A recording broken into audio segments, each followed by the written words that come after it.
Chapter 3653. Damn it. Now that things had come to a head. Just as Xiao Hua's thoughts emerged, the green-robed Xiao Hua immediately knew and immediately said. Xiao Hua slightly nodded. A faint sense of guilt appeared in his heart. Just as this guilt appeared, the green-robed Xiao Hua brought Taoist Master Jing Ting to a place not far away. However, at this time, the green-robed Xiao Hua's spirit body had already been exhausted. He no longer used his spirit body and waved his hand. A nascent soul spirit body under Taoist Master Jing Ting immediately flew in front of him. Xiao Hua looked at Xiao Hua and waited for Xiao Hua to speak. Xiao Hua looked at the pale nascent soul and said in a low voice, "Now that I want to escape, I have to rely on fellow Taoist strength. Once I escape, I will chant the rebirth mantra for fellow Taoist and send fellow Taoist into the cycle of reincarnation. This is 100 times better than fellow Taoist falling into the Lianyao pot." With that, Xiao Hua nodded towards the green-robed Xiao Hua. The green-robed Xiao Hua flicked his finger. Boom! The nascent soul spirit body immediately exploded. The explosion created a powerful force that pushed Xiao Hua and the green-robed Xiao Hua's spirit body in two different directions. Right now, Xiao Hua shouted in his heart, "Xiao Hua, use the teleportation technique and rush out of the whirlpool's suction force."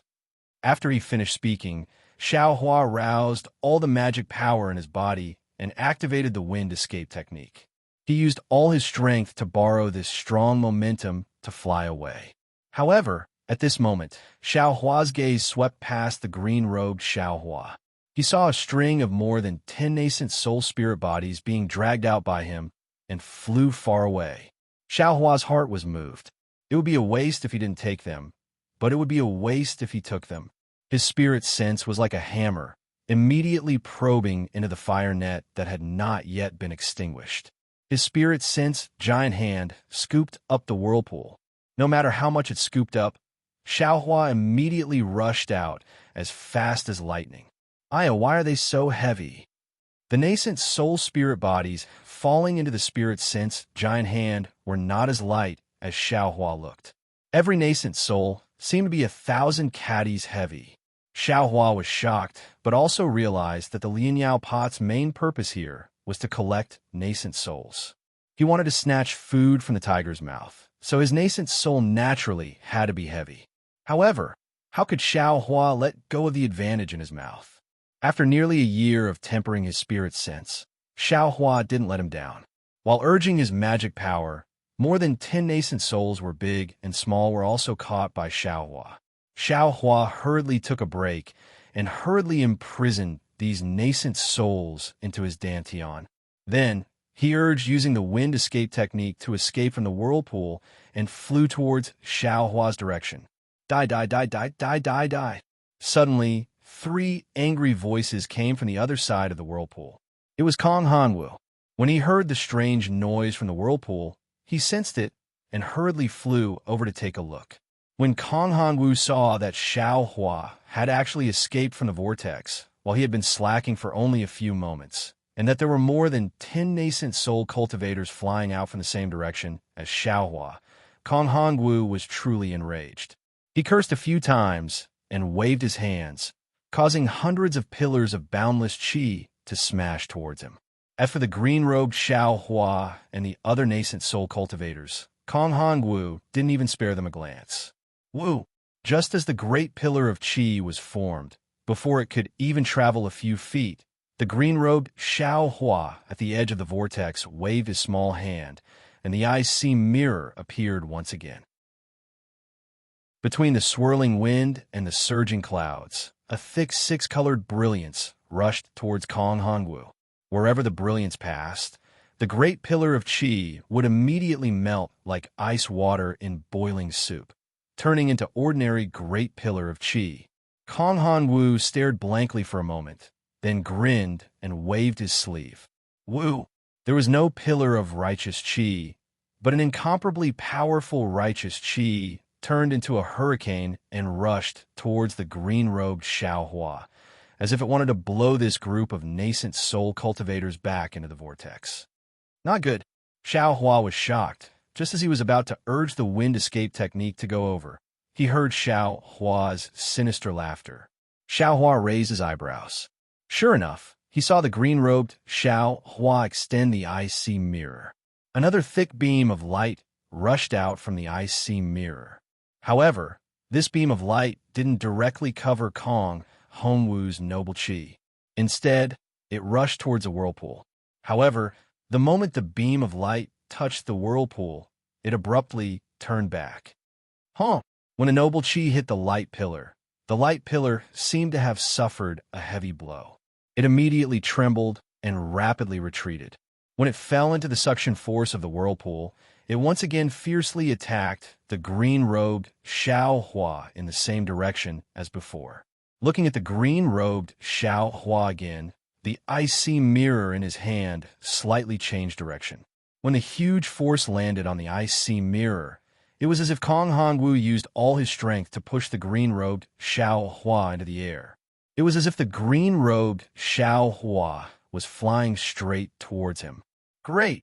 Xiao Hua was ecstatic, not only because of Xiao Hua's quick-wittedness, but also because of the icy mirror's wonders. Needless to say, in this year, Xiao Hua must have used all his strength to refine this icy mirror. Now, the icy mirror must have reached the level of a spirit tool.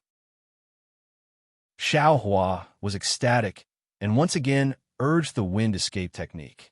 When Xiao Hua arrived like a gust of wind, Xiao Hua also borrowed this force, and his body accelerated again. At the same time, his divine sense swept out, and more than 10 nascent souls entered his dantian. When Xiao Hua entered Xiao Hua's body, he flicked his finger. Boom! The few remaining nascent souls exploded again, and this explosive force once again pushed Xiao Hua. The mournful sound of the air breaking was endless. Xiao Hua felt his body become lighter, and finally escaped from the whirlpool's suction force. At this time, Kong Hongwu, who had been stunned by the series of strange changes in the distance, seemed to have awoken from a dream. Only now did he realize that the nascent soul in front of him was actually in cahoots with Xiao Hua. Damn it! Kong Hongwu was really angry, and he couldn't help but curse again. Xiao Hua's behavior was really too much.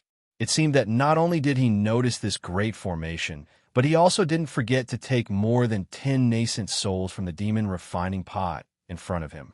This was a naked slap in the face. Kong Hongwu felt a burning pain on his face. Kong Hongwu waved his hands, and thousands of inscriptions appeared, and a nascent soul phantom the same size as Kong Hongwu appeared. This phantom actually turned into a pair of huge wings, and in a flash, it chased in the direction Xiao Hua escaped in. Xiao Hua sneered. Since he saved Taoist Jing Ting's nascent soul, and Xiao Hua returned safely, he would still fight Kong Hongwu to the death. Almost without hesitation, he urged the lightning escape technique to rush into the starry sky. Xiao Hua, give me your life.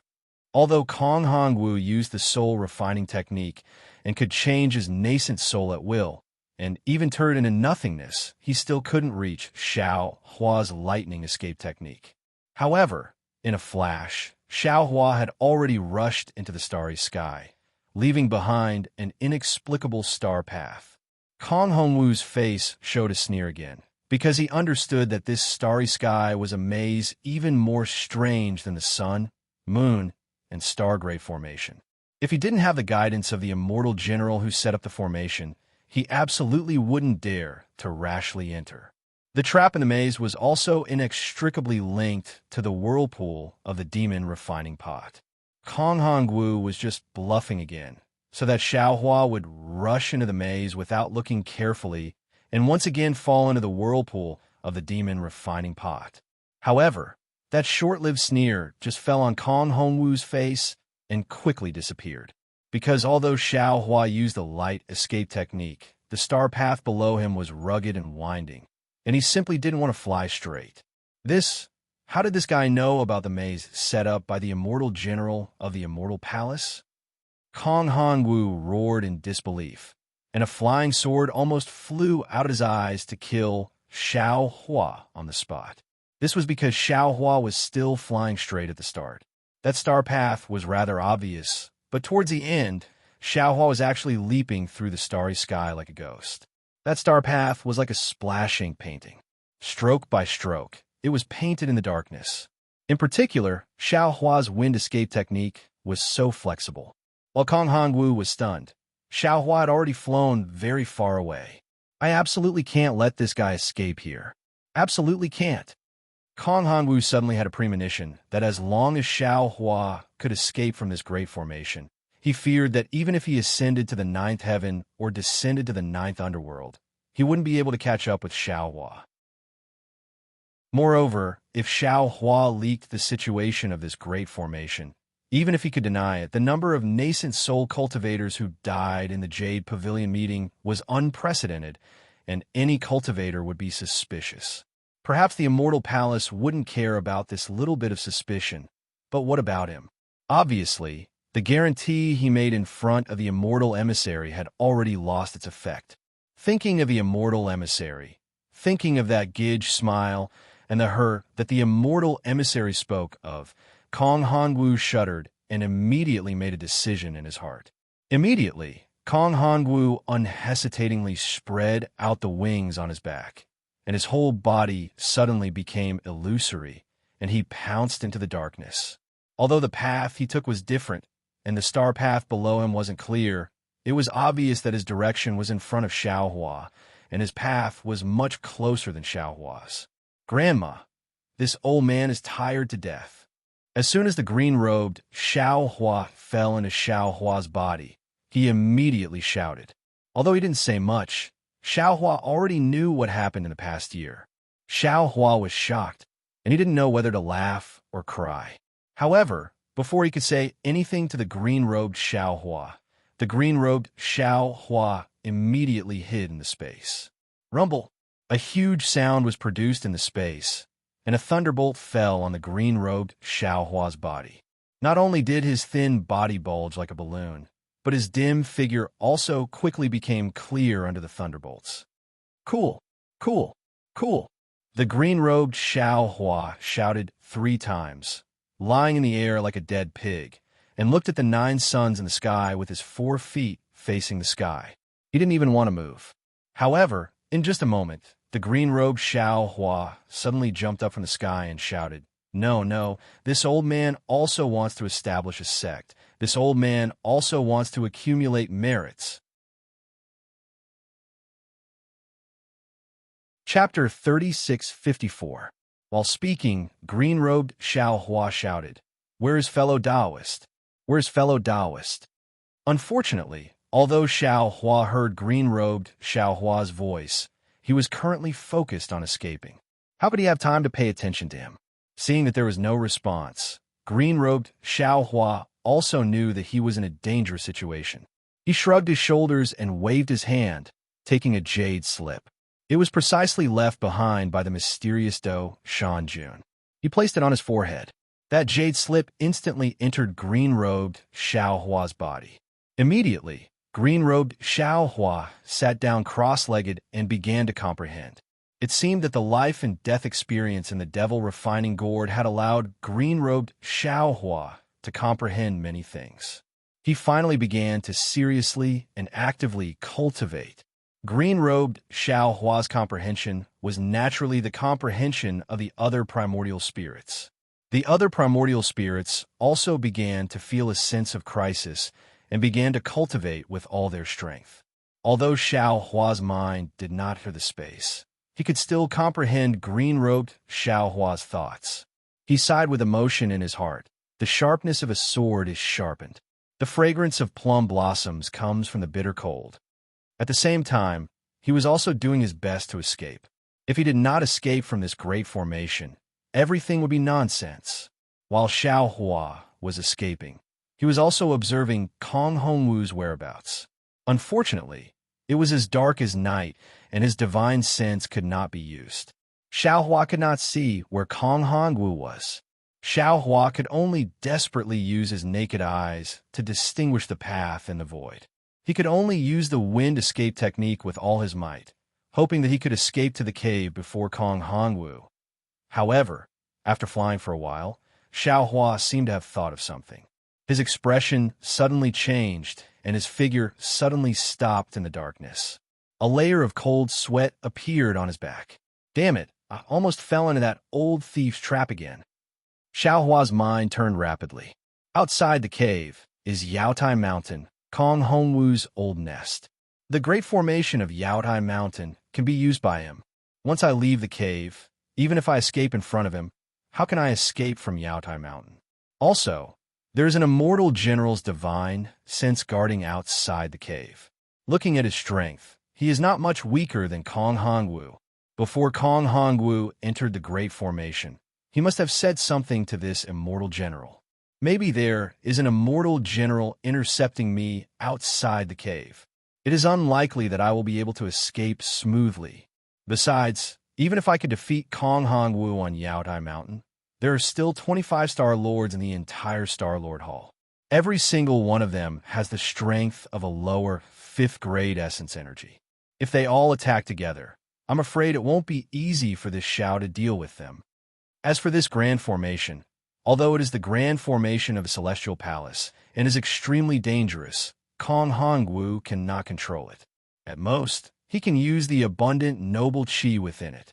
On the other hand, this Xiao also has a large amount of heaven-earth yuan qi at my disposal. I won't be at a disadvantage compared to him.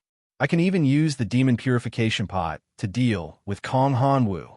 Before this, I only wanted to escape. With such expectations, I fear that I won't even have the chance to escape from the array formation.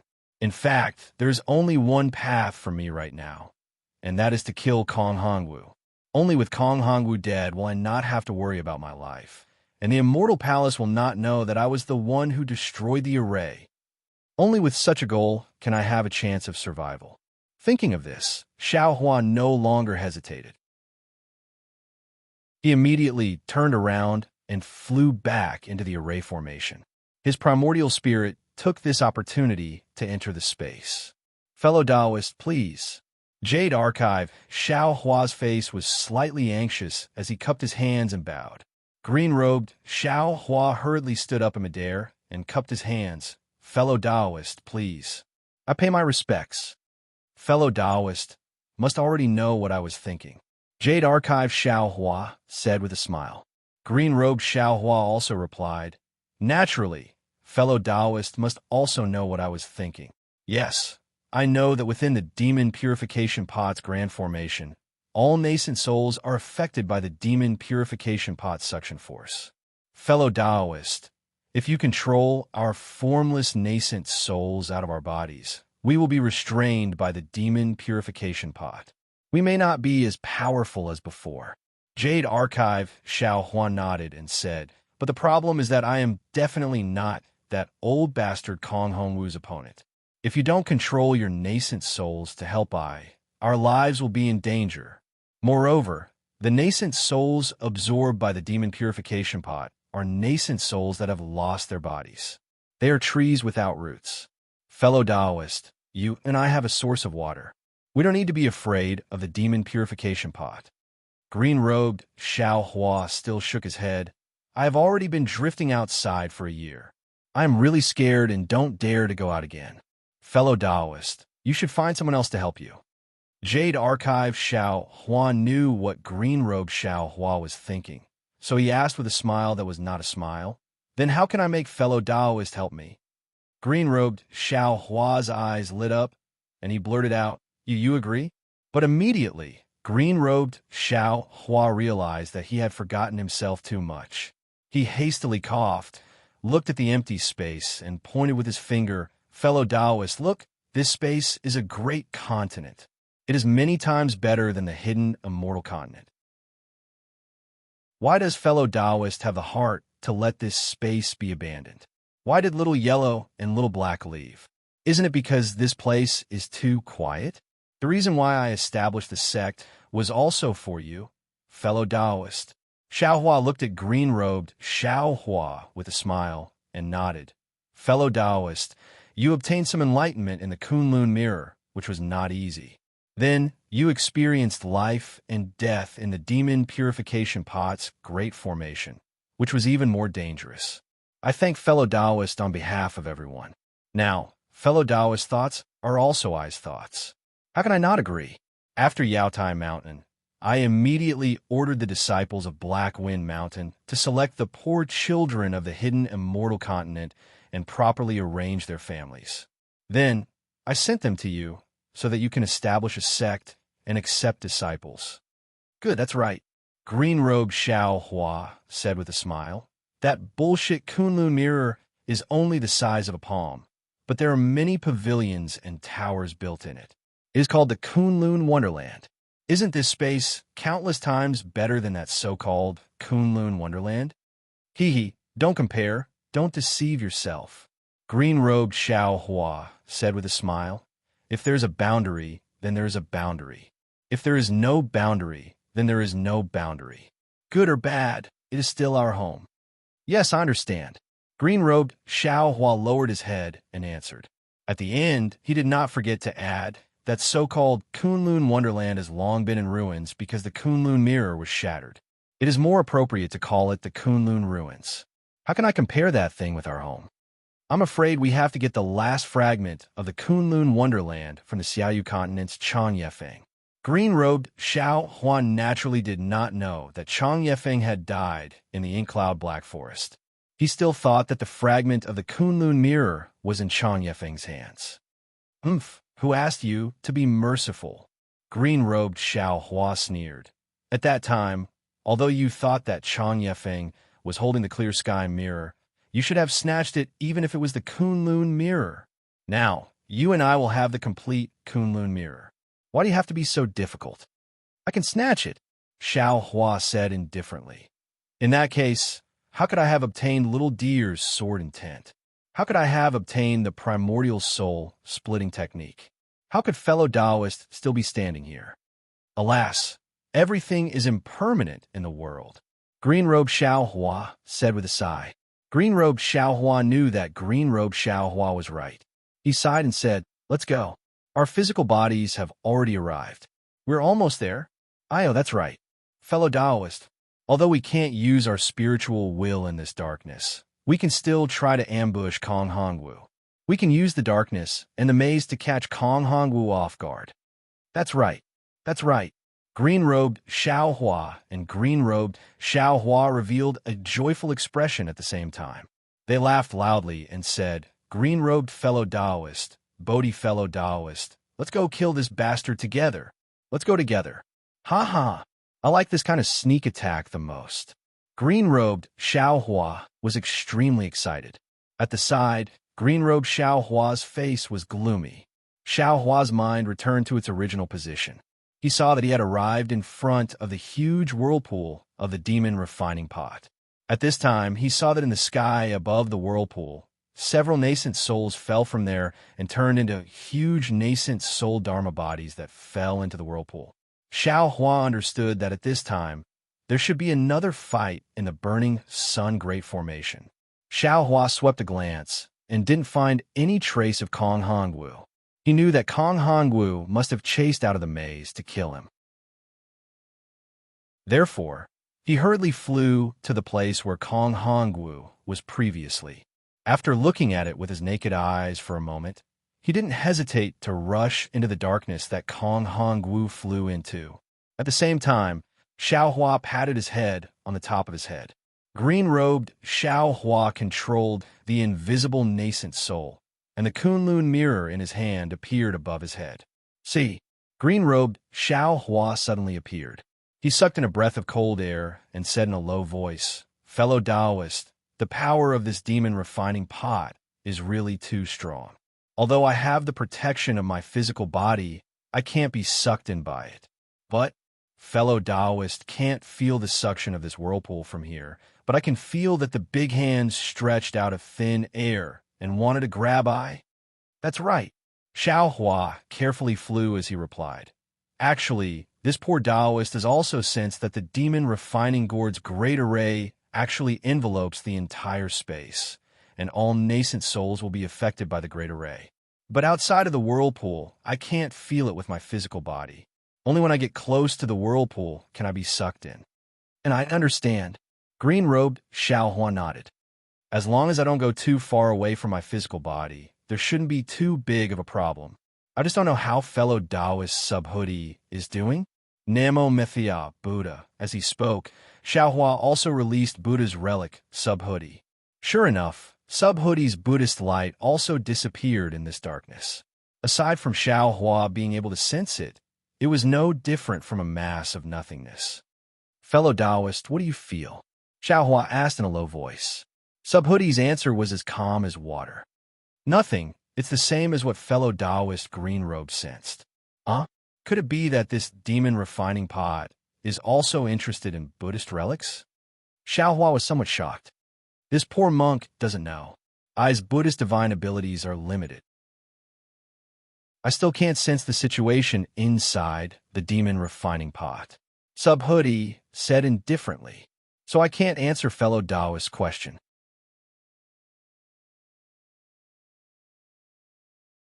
Chapter 3655. Xiao Hua pondered for a moment. Looking at the boundless darkness and the star path behind him, he ordered, fellow immortal Bodhi, fellow Taoist Green-robe, you two fly to the left and right wings of I. We don't need to go too far. We'll lie in ambush here. When I sense the whereabouts of that old thief Kong, the three of us will attack at the same time. Although that guy's essence energy is at the upper 5th level, he is already cultivated to the point where he can refine his spirit into nothingness. We'll let him die without a burial place. Namo Mithya Buddha. Good. Bodhi chanted the name of Buddha. His tone was quite benevolent. His figure had already flown to the top of Xiao Hua's left hand, and the Buddha seal in his hand began to form. The nascent soul controlled by Xiao Hua covered its mouth and whispered, sweeping the floor, "Don't harm the lives of ants," covering the lamp with moths. This is the conduct of our future Buddha. Fellow immortal is wrong. This poor monk is now Bodhi, not Mithya Buddha. Wait until this poor monk attains Buddha fruit. Then we'll discuss what it means to sweep the floor, don't harm the lives of ants, covering the lamp with moths, okay? Subhoodie lightly replied. When Xiao Hua heard this, he couldn't help but chuckle. Green-robe Xiao Hua had truly met his match. This Subhoodie was proficient in Buddhism and even knew how to argue. Although he wasn't as talkative as Green-robe Xiao Hua, the things he said were always straight to the point. Xiao Hua was quite bored and resentfully flew from Xiao Hua's head to the right. He didn't forget to look at Xiao Hua and whispered, "It's said that Confucian scholars have sharp tongues. Why do I feel that monks are more powerful than Confucian scholars?" Provocation, Xiao Hua said indifferently, scaring Xiao Hua into shrinking his neck and hurriedly flying to the side. He naturally knew Xiao Hua's anger from before. Xiao Hua was quite regretful that he couldn't use his divine sense in the darkness, but he still took out the wishful rod, moved aside his perception of the star path, and waited on the side. Fortunately, there weren't any traps where Xiao Hua stood, so it was an excellent position for an ambush. After a full meal's time, there was no movement. Xiao Hua's brows slightly wrinkled, and his heart began to beat the drum of retreat. Xiao Hua felt that he might have misjudged the timid and cautious Kong Hongwu, because Kong Hongwu didn't need to come back at all. He only needed to seal this big formation. After the Yaotai gathering was over, he could use all the power of Yaotai Mountain Star Lord Palace to deal with him. At that time, Kong Hongwu didn't even need to do it himself. However, after thinking about it for a while, Xiao Hua shook his head again. He did not believe that Kong Hongwu would let others know that he had broken into this great array. After all, the struggle between the various sects of the Immortal Palace seemed to be in full swing. Of course, no matter what, Xiao Hua could only gamble at this moment. Sure enough, in the time it took to eat half a meal, although there was no movement, Xiao Hua suddenly had a feeling that someone was coming over on this road. Xiao Hua's heart was overjoyed. He hurriedly ordered Bodhi and Green-robe again. With one hand, he pinched a dozen fire talismans while the other hand held the wishful rod. He stared at the distance without blinking, waiting for Kong Hongwu to appear so that he could immediately attack. "Oh, A rush of wind appeared, but in a moment, the wind suddenly stopped. Then the wind sounded again, and a moment later, it stopped again, and so on several times. It turns out that this old guy is also on guard against this Zhao's ambush. Xiao Hua immediately understood why Kong Hongwu was flying back and forth. He must be afraid that Xiao Hua would ambush him on the road. Unfortunately, this old guy doesn't have the talent to see through the void maze like this Xiao. Today is the day of your death. Although Kong Hongwu had been testing the waters by advancing and retreating, he could tell that Xiao Hua wasn't flying slowly.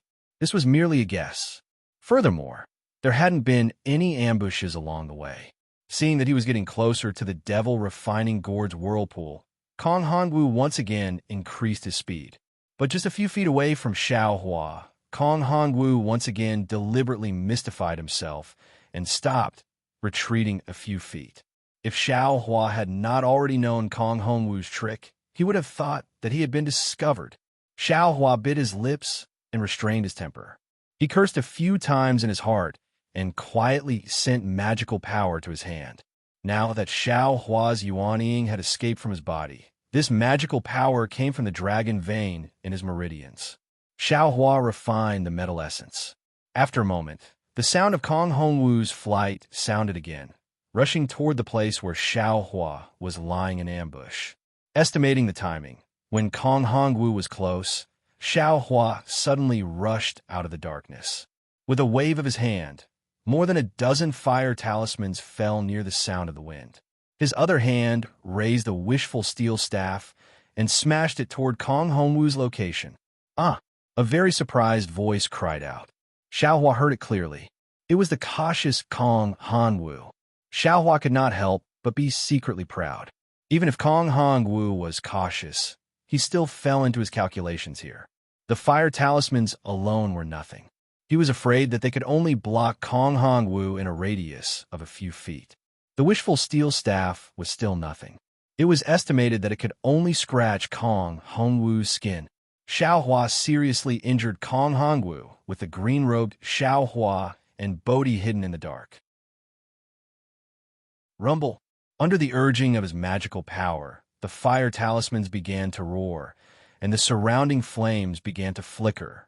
However, at the moment when these fire talismans burst, there was a sound of a ghost crying and a wolf howling, and a huge black curtain covered all the fire talismans in a flash. Even the surrounding heaven and earth essence chi was isolated, and the dozens of fire talismans did not really burst. Xiao Hua's ear rang with Kong Hongwu's proud laughter. "Do you think you hid well? Do you think this old man's clear eyes technique was cultivated in vain? But with these broken talismans, with this broken staff, you think you can kill this old man? Not good." In an instant, Xiao Hua woke up. He seemed to have been schemed against by Kong Hongwu again. At this moment, with a loud bang, Xiao Hua's wishful steel staff had already hit Kong Hongwu's arm. Kong Hongwu screamed, as if he did not expect that the wishful steel staff could actually hit his body. With Kong Hongwu's scream, a cold wind appeared in Xiao Hua's lower abdomen. Shua! There was a soft roar. It was the sound of the great spirit pillar that Xiao Hua was familiar with. Then, Xiao Hua's skin became cold. The cold feeling penetrated his body and rushed into his lower dantian. "What is this?" Xiao Hua turned pale with fright. Unfortunately, before he could circulate his dermic energy to resist this icy, cold pillar of grand qi, the bone-chilling coldness had already charged into his dantian. Rumble. As soon as the cold entered his dantian, it immediately caused a strange sound like a landslide and a tsunami. Thousands of great spirit pillars were born from the void, making a destructive attack on Xiao Hua's lower dantian. In Xiao Hua's lower dantian, there was only the roaring of the 5-chi thunder. Even the 5-chi thunder of this immortal palace dissipated under this attack. In particular, when the great spirit pillar rushed into the surface of his small dantian, everything was torn apart, and even a hole was torn in a corner of his dantian. When had Xiao Hua suffered such a serious injury? His true essence could not be refined, and his magical power could not be condensed. His whole body immediately fell from the darkness. Ha ha. Kong Hongwu laughed, but there was a trace of pain in his laughter. You actually dare to play tricks with this old man. In front of this old man. You were just a little kid. How is it, Xiaohua? Does the soul-destroying technique feel good? This is the ultimate attack of my Star Lord Palace against the Taoist Yuanying stage. Just when Kong Hongwu was getting carried away, a force comparable to a falling star came from behind him and hit his back with lightning speed. Kong Hongwu screamed and hurriedly turned his body into nothingness to dodge. Unfortunately, with a boom, the great spirit chi scattered. Kong Hongwu, who had cultivated to the realm of refining his spirit to nothingness, was unable to dodge this attack. Even the star armor on his back was shattered, and most of his shoulder was smashed into pieces. Buddha, the Buddha seal of the Buddhist sect? Kong Hongwu's uncertain tone revealed a kind of understanding. Wasn't this the Buddhist sect expert that Xiao Hua joined hands with in the star formation? However, Kong Hongwu really did not know when this Buddhist sect expert arrived at the formation, and how could he escape from his clear eyes technique? Kong Hongwu's tribulation was not only this. Before his body stabilized in midair, another seven-colored brilliance rushed out from the darkness. The pure Taoist qi and the terrifying power suddenly reminded Kong Hongwu of the Kunlun mirror he had just seen in the whirlpool of the demon refining pot. Not good. Kong Hongwu knew that now he understood that he had also fallen into Xiao Hua's trap. The Yuanying stage rescued by Xiao Hua had risked an ambush next to him. Boom! With a loud noise, Kong Hongwu felt a sharp pain under his right armpit. His body that had turned into nothingness still could not escape the attack of the Kunlun mirror. The star armor that had been broken before was broken inch by inch. Thousands of inscriptions fell from the star armor like dead tadpoles and turned into a faint great spirit chi. Even Kong Hongwu's body was lifted up by the huge impact of the Kunlun mirror. He was thrown high into the darkness and fell to the edge of the maze. Kong Hongwu's face was pale, but his eyes were like stars, staring at the place where Xiao Hua's body fell. He did not believe that Xiao Hua could be intact under the soul-destroying art. However, the cruelty of reality almost made Kong Hongwu groan. He saw that Xiao Hua's body had only fallen a few dozen feet. Immediately, clouds appeared under his feet and firmly supported him. Then, the great spirit chi around him surged, and Xiao Hua rushed out of the darkness again. Gold chi gathering. Kong Hongwu's eyes were sharp. When he saw the auspicious clouds under Xiao Hua's feet, he immediately understood. Damn it, this Xiao Hua is actually proficient in the gold chi gathering of my Confucian cultivators. Immediately, not far from Xiao Hua, a bodhisattva slowly emerged from the darkness. Looking at the bodhisattva's face that was extremely similar to Xiao Hua's, Kong Hongwu lost his voice again. Buddha Sarira.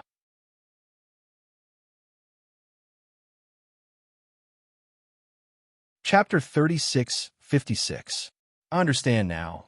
And in the star formation of Sun Horse of Star, we're the Buddhist sect experts. We're the Buddhist sect experts working together with the Tao sect cultivators. It's clear that you're tempering the Buddhist sect Sarira yourself. Speaking of this, Kong Hongwu's eyes widened again, and he shouted, Xiao Hua, you're actually proficient in Tao, Confucianism, and Buddhism? How is this possible?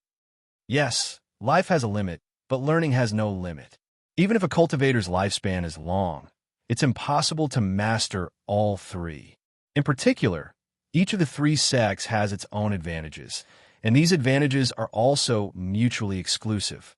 A cultivator is at most proficient in one or two sects, and only has a rough understanding of the other one. How can there be a genius who can master all three sects? Fortunately, seeing that Xiao Hua could only use his true qi and couldn't use his magic power, Kong Hongwu rejoiced. This old man destroyed his nascent soul. Otherwise, with his methods, this old man would have suffered a loss. But where's the nascent soul holding the mirror magic weapon? Why didn't he show up? Could it be That nascent soul is also Xiao Hua? Oh, that's impossible. That nascent soul clearly escaped from the whirlpool of the Grand Formation. Kong Hongwu naturally paid attention to the green-robed Xiao Hua who injured him. Unfortunately, how could he see any traces of the formless nascent soul within the Grand Formation? Moreover, seeing that Xiao Hua is already caught up and there are no traces of the nascent soul around him, Kong Hongwu's heart was relieved. Hall Master Kong is really cunning, Xiao Hua said with some gnashing teeth. At this time, he only has some true qi in his meridians that can be used to temper the metal essence. His entire lower dantian is a mess. Although he has just taken the time to take the heaven-mending pill, it's impossible for the heaven-mending pill to repair his dantian in a short time. At least when fighting with Kong Hongwu, Xiao Hua can no longer place his hopes on his lower dantian. Since he doesn't have enough true qi, Xiao Hua can't use the thunder escape technique, nor can he use the wind escape technique. Perhaps Xiao Hua, who is standing on a cloud, can use the ethereal steps in a crisis. Same. Of course, Kong Hongwu also took out the jade box and took the medicine of Star-Lord Hall. The bloody wounds all over his body healed visibly. However, the damaged profound qi couldn't be recovered quickly. Xiao Hua glanced at the huge whirlpool on the left, then looked at Kong Hongwu and said indifferently, "Hall Master Kong, only one of us can leave this cave today. Don't worry, that person is definitely me." Kong Hongwu smiled faintly. "Although this old man has suffered a hidden loss, but you don't understand the significance of my Confucian practice of returning the spirit to the void. Kill." Xiao Hua knew that he was pressed for time and didn't say anything else. He urged the auspicious cloud beneath his feet and charged towards Kong Hongwu. Just an ant." Kong Hongwu laughed heartily. Multicolored light surged around his body, and an overwhelming aura crazily rushed into his body. His entire body began to flash with inscriptions, and a sub-body soared into the sky, directly transforming into 1,000 feet in size. Without waiting for Xiao Hua's staff to strike, Kong Hongwu grabbed Xiao Hua's head, as if he wanted to suppress Xiao Hua in the shape of a big hand. Xiao Hua immediately understood what Kong Hongwu was thinking when he saw the suffocating aura rushing towards him and the huge palm that was even more powerful than the hand of nascent soul cultivator, sealing off everything within 100 feet of him. Xiao Hua also laughed. Under the heavenly Tao, everyone is an ant. You are no exception. Between the words, the heaven and earth essence qi crazily rushed into Xiao Hua's body. The heavenly infusion technique was displayed, and the transcendence golden body was also brought out. Woo! As soon as the golden body came out, a huge fist also crossed the air, meeting Kong Hongwu's big hand. Ow! How is this possible? Your lower dantian. Kong Hongwu naturally didn't understand that Xiao Hua's transcendence golden body was actually driven by the heavenly law's embodiment technique. It was done by the monster body, and it had nothing to do with Xiao Hua's Taoist cultivation. He couldn't help but be surprised. Xiao Hua laughed. "Haha, old man, my Taoist cultivation technique is endless. How can a Confucian student like you know? Your so-called soul annihilation art can't do anything to this Xiao at all. This Xiao is just deceiving you." While they were talking, there was a loud bang. The fist of the Transcendence golden body hit Kong Hongwu's big hand. A huge airwave was set off, and both of their golden bodies were blown back. One of their big hands was dim, and the other's fist was broken into pieces. Woo-woo! The instant Xiao Hua's figure retreated, a seemingly rotating flying thorn rushed out from the void below him, shooting towards his heart and lungs. The sharp edge of the flying thorn tore fine lines in the void. Poof! In the nick of time, Xiao Hua opened his mouth, and a sword light appeared in the air. The sword light formed a net, and with a series of crackling noises, the palm-sized, wheel-piercing imperial weapon was stopped by the sword light. Woo! At the same time, Bodhi's Buddhist mountain seal struck again. The Buddhist sect's Buddhist seal was just like the Buddhist sect's master. It was very simple, without the slightest bit of fancy tricks. However, it was this most primitive attack that made the Confucian Grandmaster Kong Hongwu feel powerless. Under the mountainous Buddhist seal, everything within 1,000 feet of Kong Hongwu was under the control of this Buddhist seal.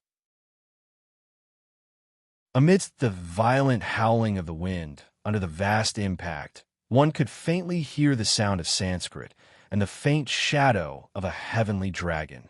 Kong Hongwu naturally knew that he couldn't avoid the attack of the Buddhist seal with his void transformation technique.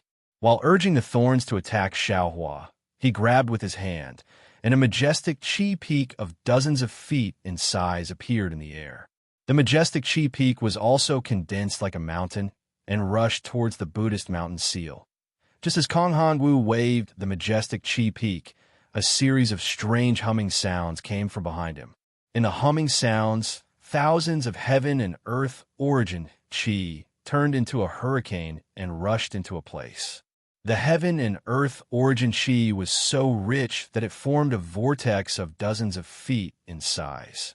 As soon as the vortex appeared, a seven-colored brilliance rushed out from it. Wasn't it the Kunlun mirror's light beam?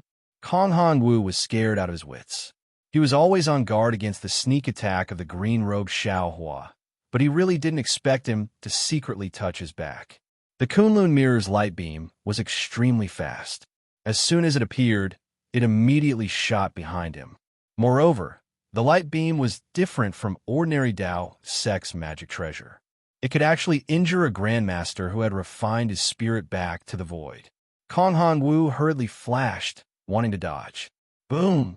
The light beam was like lightning, and it had already hit Kong Hongwu's back. Puff! With a muffled sound, Kong Hongwu's huge body was suddenly blasted with a hole of dozens of feet in size. An indescribable pain emerged from Kong Hongwu's heart. Spirit weapon? Previously, when the Kunlun mirror hit his star armor, Kong Hongwu didn't feel it. This time, when the light beam hit his body, the light and the brilliance seemed to have a life of its own. The inscriptions that formed his body were broken, rhythmically and with varying degrees. It seemed that it didn't consume excessive heaven and earth origin chi. Kong Hongwu immediately understood after the pain. Not only that, when Kong Hongwu's body was in pain, above his head, Kacha, a fist-sized thunder, was like a long, winding dragon, crossing the sky and striking the top of his head where he had just dodged. Boom! A corner of the huge head collapsed with a loud bang. The originally clear and ancient big face was extremely embarrassed. Roar! Kong Hongwu roared. A kind of livid ferocity appeared between his elegant eyebrows. Kong Hongwu had been pampered for a long time and had long been accustomed to being respected by others. He had long been accustomed to casually killing others. He didn't know how many years it had been since he had gone all out to fight with others, nor had he been forced to be flustered like this. Kong Hongwu was really ashamed and angry. He was ashamed and angry that he was in a predicament under the attack of the Dao sect cultivator, and even more ashamed and angry that he was at a disadvantage under the hands of a 5th-grade origin chi cultivator. Take this. Xiaohua didn't care how Kong Hongwu's heart was hurt by him. With Kong Hongwu's roar, Xiaohua's golden body rushed forward again. The wishful staff had already turned into 1,000 feet long, stirring up the wind and clouds as it struck down heavily. Draw a circle on the ground. Stay still. Trapped. Kong Hongwu's face was livid, and without hesitation, he shouted 3 inscriptions in a row. As Kong Hongwu's true chi turned into inscriptions and flew out, dense pillars of true chi condensed into thin crystal threads from the space. In the blink of an eye, the space around Kong Hongwu was shrouded in a few hundred feet.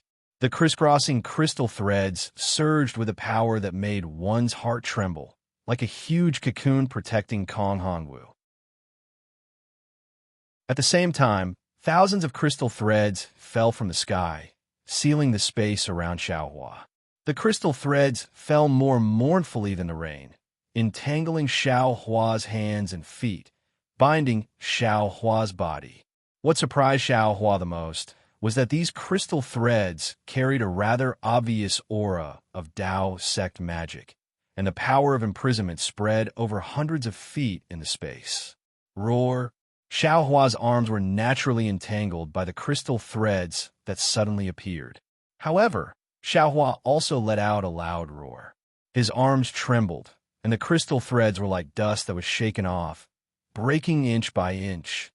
Woo! Without waiting for Xiao Hua's wishful staff to fall a few more feet, there was a hissing sound like a giant python. A slender and tough true chi belt with crystal threads flashing on the four sides, with inscriptions flowing on the surface, came from the void and fell on Xiao Hua's golden body from all directions. The edge of the true chi belt was like a knife, and the inscriptions were like thorns, flying through the space, drawing a ripple in the space. Oh, is this what it means to be trapped? Xiao Hua was slightly startled. This chi belt was much faster than the previous vast spirit pillar and crystal thread. As soon as it appeared, it immediately struck Xiao Hua's golden body. Swish, swish, swish, swish. Dozens of ear-piercing sounds of friction rang out. Kong Hongwu was once again dumbstruck.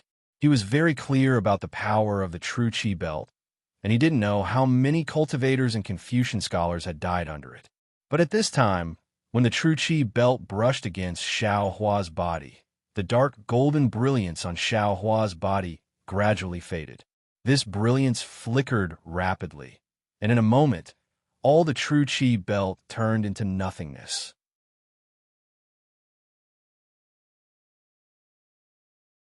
Chapter 3657. Demon. Kong Hongwu's eyes narrowed. As far as he knew, only the powerful demon body of the Thousand Demon Sacred Realm could resist the Great Spirit Belt so easily. It was still one ring after another, not allowing Kong Hongwu to breathe a sigh of relief. Xiao Hua's wishful staff still fell. Rumble.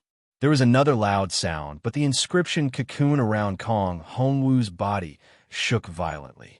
Cracks appeared on the surface of the cocoon-shaped crystal silk. At the same time, waves of inscription emerged from the cracks and turned into nothingness one by one. Kong Hongwu was finally moved.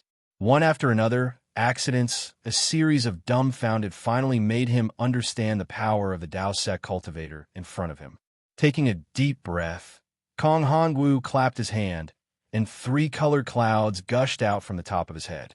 The clouds turned into blossoms, and the falling petals filled the surrounding space. The power of these clouds was very strong, and it was somewhat similar to the Yingluo of the Xianyuan water control flag. Xiao Hua could tell at a glance that these clouds were Kong Hongwu's lost art. If he didn't use his great divine ability, he wouldn't be able to break through them.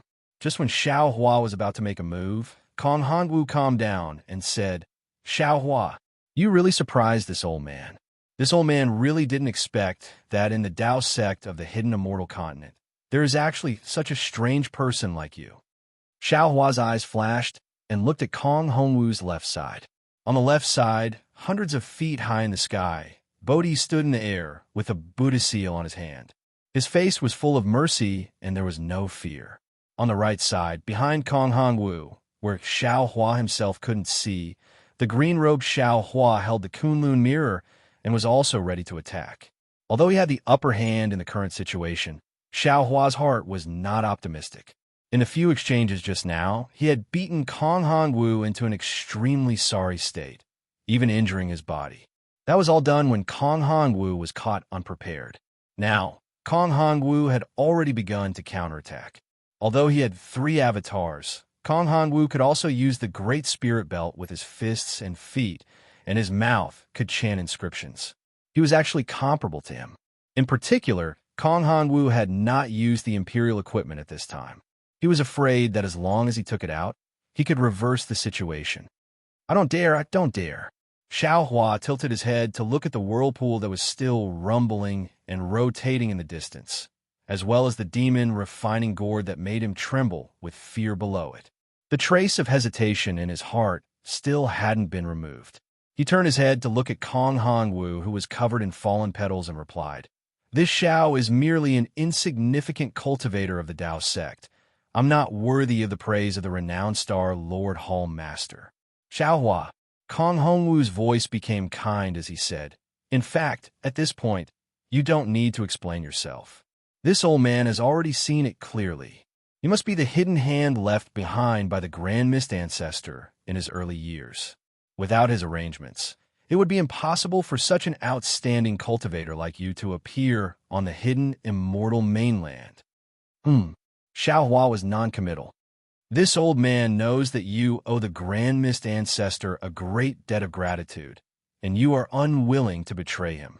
Kong Hongwu said again. However, you really don't understand. This hidden immortal mainland is the hidden immortal mainland of us Confucian cultivators. No matter what realm you cultivate to, even if your strength is on par with the Grand Mist ancestor, you can't contend with us Confucian cultivators. Moreover, this old man will tell you the truth. My Star-Lord Hall is not the Star-Lord Hall of the hidden immortal mainland, but a small hall of the immortal palace in the hidden immortal mainland. The immortal palace in the hidden immortal mainland has many small halls like the Star-Lord Hall. You, a Dao sect cultivator, will never know the layout of the immortal palace in the hidden immortal mainland. Don't talk about you, even this old man only knows the tip of the iceberg. You are a cultivation genius. This old man has really never seen anyone who can cultivate Confucian cultivators, Dao sect, Buddhism sect, and perhaps your diamond body to such a realm. As a cultivator, this old man advises you to give up on the Dao sect.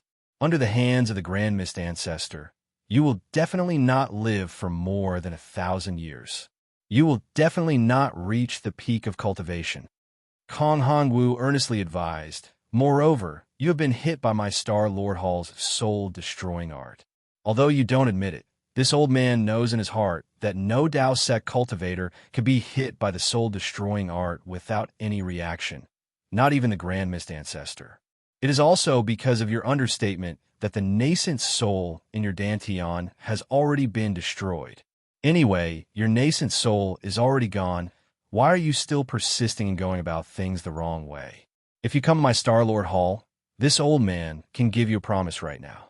This old man will immediately write a letter to the Immortal Palace to give you the position of Deputy Hall Master of Star-Lord Hall. After the Jade Pavilion meeting, if there are no accidents, this old man will complete the Immortal Palace's mission and will be promoted in less than 10 years. This Star-Lord Hall will soon be under your control. With this Star-Lord Hall, Xiaohua, your Confucian cultivation base, and even your Buddhist cultivation base can skyrocket. This is a path that leads to the heavens. Home Master Kong, Xiaohua laughed. You are shaking this Zhao's Dao heart and destroying this Zhao's Dao foundation. If your words were given to any Dao sect cultivator in the hidden immortal continent, I'm afraid that 8 or 9 out of 10 Dao sect cultivators would wag their tails and beg for mercy, making them bow their heads and submit to you. Unfortunately, this Xiao is one of these 10. Even if this Xiao serves the Grand Mist ancestor, it is not for the Grand Mist ancestor alone. This Xiao is for the Dao sect of the world. Hall Master Kong is a Confucian cultivator. You and I have different Daos, so there's no need to say more. In this great array, there can only be one living person, either you or me. TSK. Kong Hongwu shook his head. He really did not dare to believe that such good conditions could not move Xiaohua's heart. Xiaohua, in fact, you still do not understand. The three of you attack together, although you already have 50% of this old man's strength, but you're still not my opponent. Lamentable, pitiful. Kong Hongwu sighed 3 times in a row. His hands touched his chest, and his left hand took out a crystal-clear imperial equipment that was like a water chestnut. Starlight flowed on it, and his right hand took out a several zhang large 6-star shield. He looked at it lovingly and said in a low voice, Xiaohua, in this old man's left hand is my Star-Lord Hall's imperial equipment, the Imperial Star Piercer. It is the painstaking work of the Immortal Palace's great artificer master. Its power is comparable to your Dao sect's spirit artifact. This old man has never seen anything that the Imperial Star Piercer cannot pierce. In this old man's right hand is my Star-Lord Hall's imperial equipment, the Imperial Shield, also the proud work of the Immortal Palace's great artificer master. In the hidden immortal continent, this old man has never seen a magic artifact that can pierce its defense. Not only is the name unpleasant, it is also contradictory. Xiao Hua sneered. Kong Hongwu's figure swayed twice, and he said with a bitter smile, "This old man also feels that it is contradictory, and this old man also wants to know which of these two imperial equipment is more powerful." However, speaking of unpleasant names, the imperial equipment refined by the Immortal Palace's great artificer master should have the word imperial in it. Other imperial equipment cannot have this word, otherwise it will be overstepping the rules, and immortal soldiers can kill it. Good murderous aura, good imperial rule. Xiao Hua sneered again. This old man has not used these two imperial equipment for many years. Kong Hongwu ignored Xiao Hua's sarcasm and said indifferently, "Now, you only need to dodge the attack of the Imperial Star Piercer, and this old man will let you live." Kong Hongwu spoke righteously, and at the same time, he used the Confucian cultivator's secret technique of sharp tongue and sword lips, which was quite bewitching. Unfortunately, this kind of trick was seen through by Xiao Hua at a glance, especially. Xiao Hua himself knew Confucian cultivator techniques, and Kong Hongwu was only wasting his breath. Xiao Hua smiled indifferently and said, "Well said, Hall Master Kong. Since Hall Master Kong is benevolent, then this Xiao will also make it clear to Hall Master Kong. This Xiao will also attack, and as long as Hall Master Kong can take it, this Xiao will immediately be captured." When Kong Hongwu heard this, admiration unconsciously appeared in his eyes. His words were only to give Xiao Hua a chance to live, to make Xiao Hua prioritize escaping from the bottom of his heart, and even put all of his attention on how to block his Imperial Star Piercer.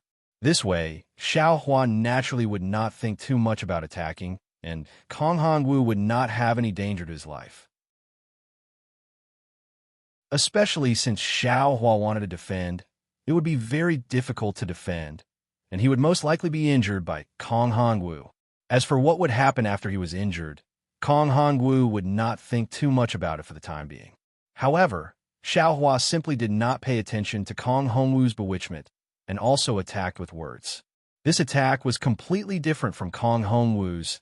It was an attack to fight with his back to the water, an attack to put himself in death, and had long since shattered Kong Hongwu's bewitching voice.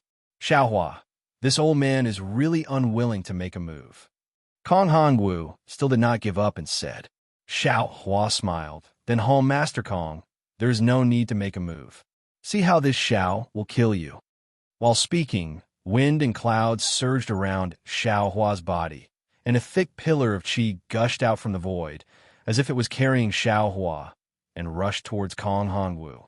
Kong Hongwu could clearly see that there were no clouds under Xiao Hua's feet. Oh, could it be that this guy's Dantian is really not damaged? Seeing that Xiao Hua's figure was like a shadow, and his whereabouts were erratic, it was obviously a Taoist escape technique, and Kong Hongwu once again had doubts about his own attack. Rumble! At the same time, Buddha's relic Bodhi waved the clear water bottle in his hand, and a cluster of primordial true water rushed into the air and rushed towards Kong Hongwu. Similarly, the mountainous Buddhist seal overlapped again, and compared to before, it was several times heavier and smashed towards Kong Hongwu. Ha! It's all useless. Kong Hongwu shrunk, and a shadow appeared on his right arm, and the dense inscriptions on his body rushed into the shield. Along with the appearance of these inscriptions, Kong Hongwu's body suddenly shrank by 40%. Whoa, just like the rumbling of a Taoist magic treasure, a large number of poems rushed out from the shield, and a rhythm of simple recitation rose. Along with this recitation, a large number of poems flew around Kong Hongwu's body rhythmically, forming layers of protection.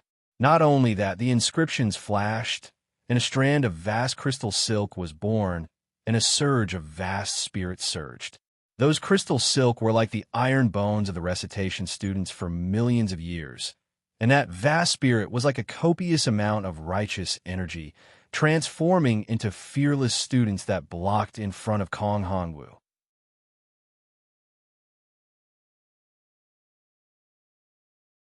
Chapter 3658. The Immortal Palace's defensive weapon, the Imperial Shield, was indeed powerful, but obviously, the cost of using it was not small. Even a cultivator as strong as Kong Hongwu would not easily use it. Woo-woo! Kong Hongwu's Imperial Shield had just been born. Behind Kong Hongwu, the Heaven and Earth Essence Chi had also condensed into thin crystal filaments and formed a terrible vortex. Needless to say, the green-robed Xiaohua was also doing his best at this time. Rumble. Even as the Kunlun mirror condensed its arcane energy, hundreds of enormous thunderbolts still surged and pounced down. Unfortunately, under the thunderclap, hundreds of student auras were destroyed, but soon, even more crystalline threads surged out, and even more clanging students were formed. Xiaohua had already approached at this time, and the wishful steel staff had become hundreds of feet long. Countless noble chi also rushed down with a wishful steel staff. It's useless. Kong Hongwu smiled faintly, and still the same sentence. He really had a card up his sleeve. Namo Methriya Buddha.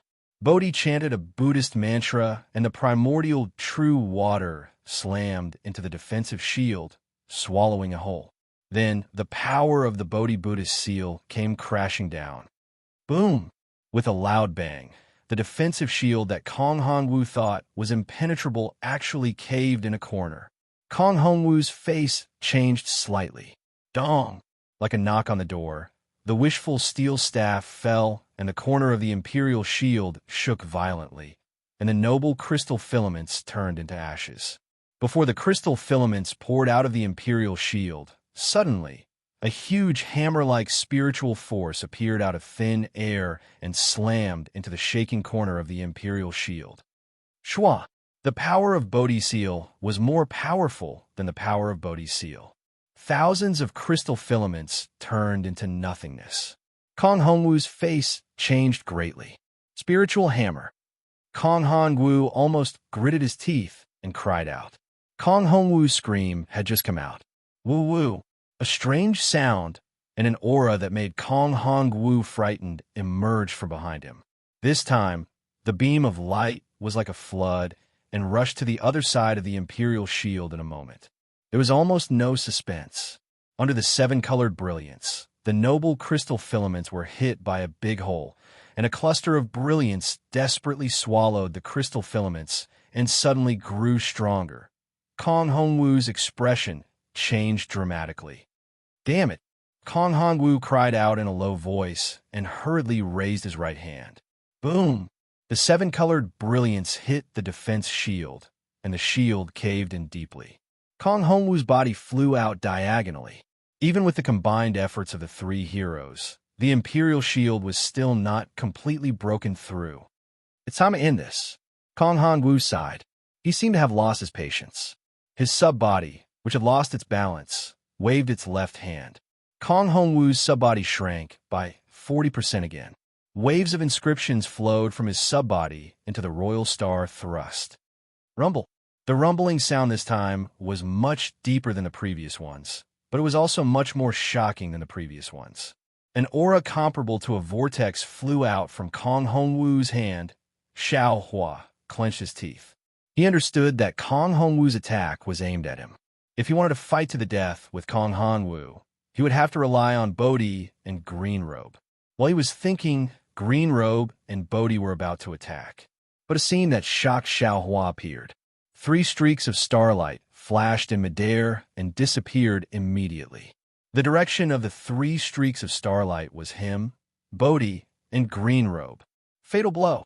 Kong Hongwu wanted to kill the 3 heroes at the same time. The Royal Star thrust was really powerful.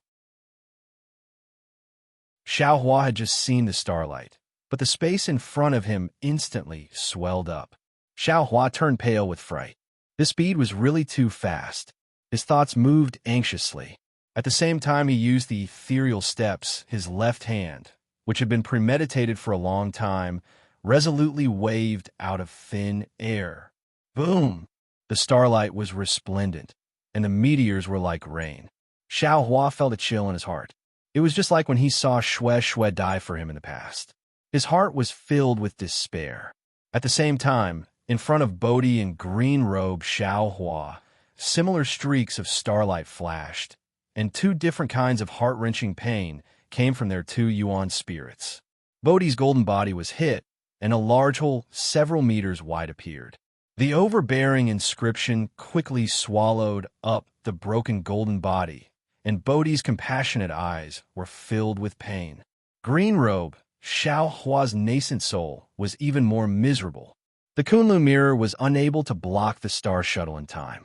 As the star shuttle passed through, half of the nascent soul's body disappeared, and pale golden blood gushed out from the remains of the nascent soul. However, Xiao Hua had no time to lower his head to look at the huge black hole in front of his right chest, nor did he have time to care about the life and death of the two primordial spirits.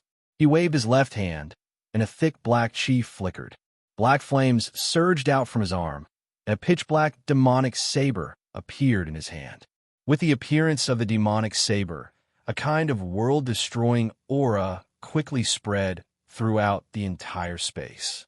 Kong Hongwu was stunned at first, then shocked, and then laughed loudly, as if he had seen the most ridiculous thing in the world. Xiao Hua, I'm afraid you've run out of tricks. In this demon refining pot spirit array, you actually dared to use a demon artifact. You're really tired of living. Sure enough, as soon as the demon artifact appeared, the whole space shook. Not to mention the demon refining pot. Even the righteous chi in the surrounding space rumbled and surged. Unfortunately, before Kong Hongwu could see the demon refining pot's power, before he could finish speaking, he saw Xiao Hua's body burst with thousands of demon heads, instantly drowning him. The dark demon saber resolutely waved in midair, and Kong Hongwu's vision suddenly went dark. All he could see was the roaring and ferocious demon heads, flashing blood-red eyes, pouncing on him. In the space, a saber chi that was so dark that even light couldn't penetrate directly chopped into the defense of Xiao Hua, Bodhi, and the three green-robed heroes, which was broken through by the joint attack of Xiao Hua, Bodhi, and the three green-robed heroes, splitting Kong Hongwu's subbody, which had already shrunk to a size of several hundred feet, into two halves. Aolo, a roaring primordial spirit that was as solid as a real person, flew out from Kong Hongwu's subbody. This primordial spirit was the same as Kong Hongwu's subbody and physical body, now split into two halves. Moreover, without waiting for this primordial spirit to escape, the demon saber surged with black chi, which had already drowned this primordial spirit along with its physical body. Just as the demon saber killed Kong Hongwu, the demon refining pot under the huge whirlpool immediately separated a multicolored light from the pot's body, carrying a righteous chi pillar that was thousands of feet high, and directly hit Xiao Hua's golden body. Boom! A loud sound rang out. Even though Xiao Hua's golden body had been tempered for a long time, under this attack, it collapsed as easily as crushing dry weeds and smashing rotten wood. A small half of his golden body instantly disappeared without a trace. Xiao Hua's golden body didn't disappear, but when it disappeared, the demonic chi in his body uncontrollably gushed out. Turning around, a huge demonic god, Xiao Hua, once again appeared in the space. His originally unconscious eyes suddenly opened, and his pupils were completely bloodshot and bloodthirsty. The demons around him screamed at the top of their lungs, trying their best to break out of the black chi's shackles.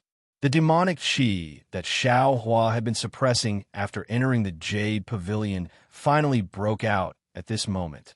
Boom, boom. The righteous chi in the entire space began to boil. Pa, pa, pa, pa.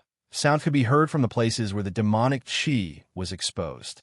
The demonic chi and the righteous chi were entangled in one place, and they were frantically trying to kill each other. Roar! A roar resounded through the space. The demonic saber emitted a saber cry, as if it had seen an irreconcilable enemy. A pitch-black demonic shadow carrying Xiao Hua's demonic body slashed towards the demon refining gourd. Courting death. The green-robed Xiao Hua groaned in midair. However, he understood in his heart that if Xiao Hua's state of mind wasn't good enough, let alone getting close to him, he might even be swallowed by the demonic saber in the end. Glancing at the two imperial equipment with old-fashioned names not far away, the green-robed Xiao Hua reluctantly patted his hand. The Kunlun mirror emitted a faint brilliance and rolled towards the imperial equipment. Whether it was the imperial star stab, the imperial shield, or even Kong Hongwu's Chinquan pouch, they were all sucked into the Kunlun mirror.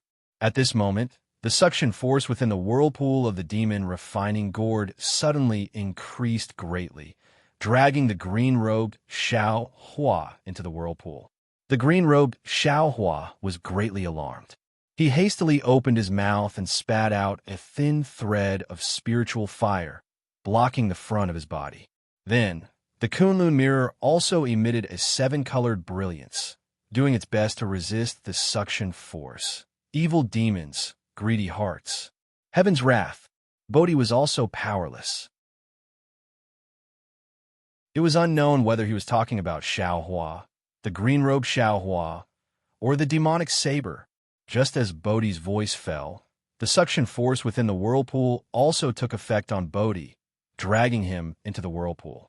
Bodhi's face was filled with astonishment. The Buddhist light around his body flourished as if it was resisting the suction force.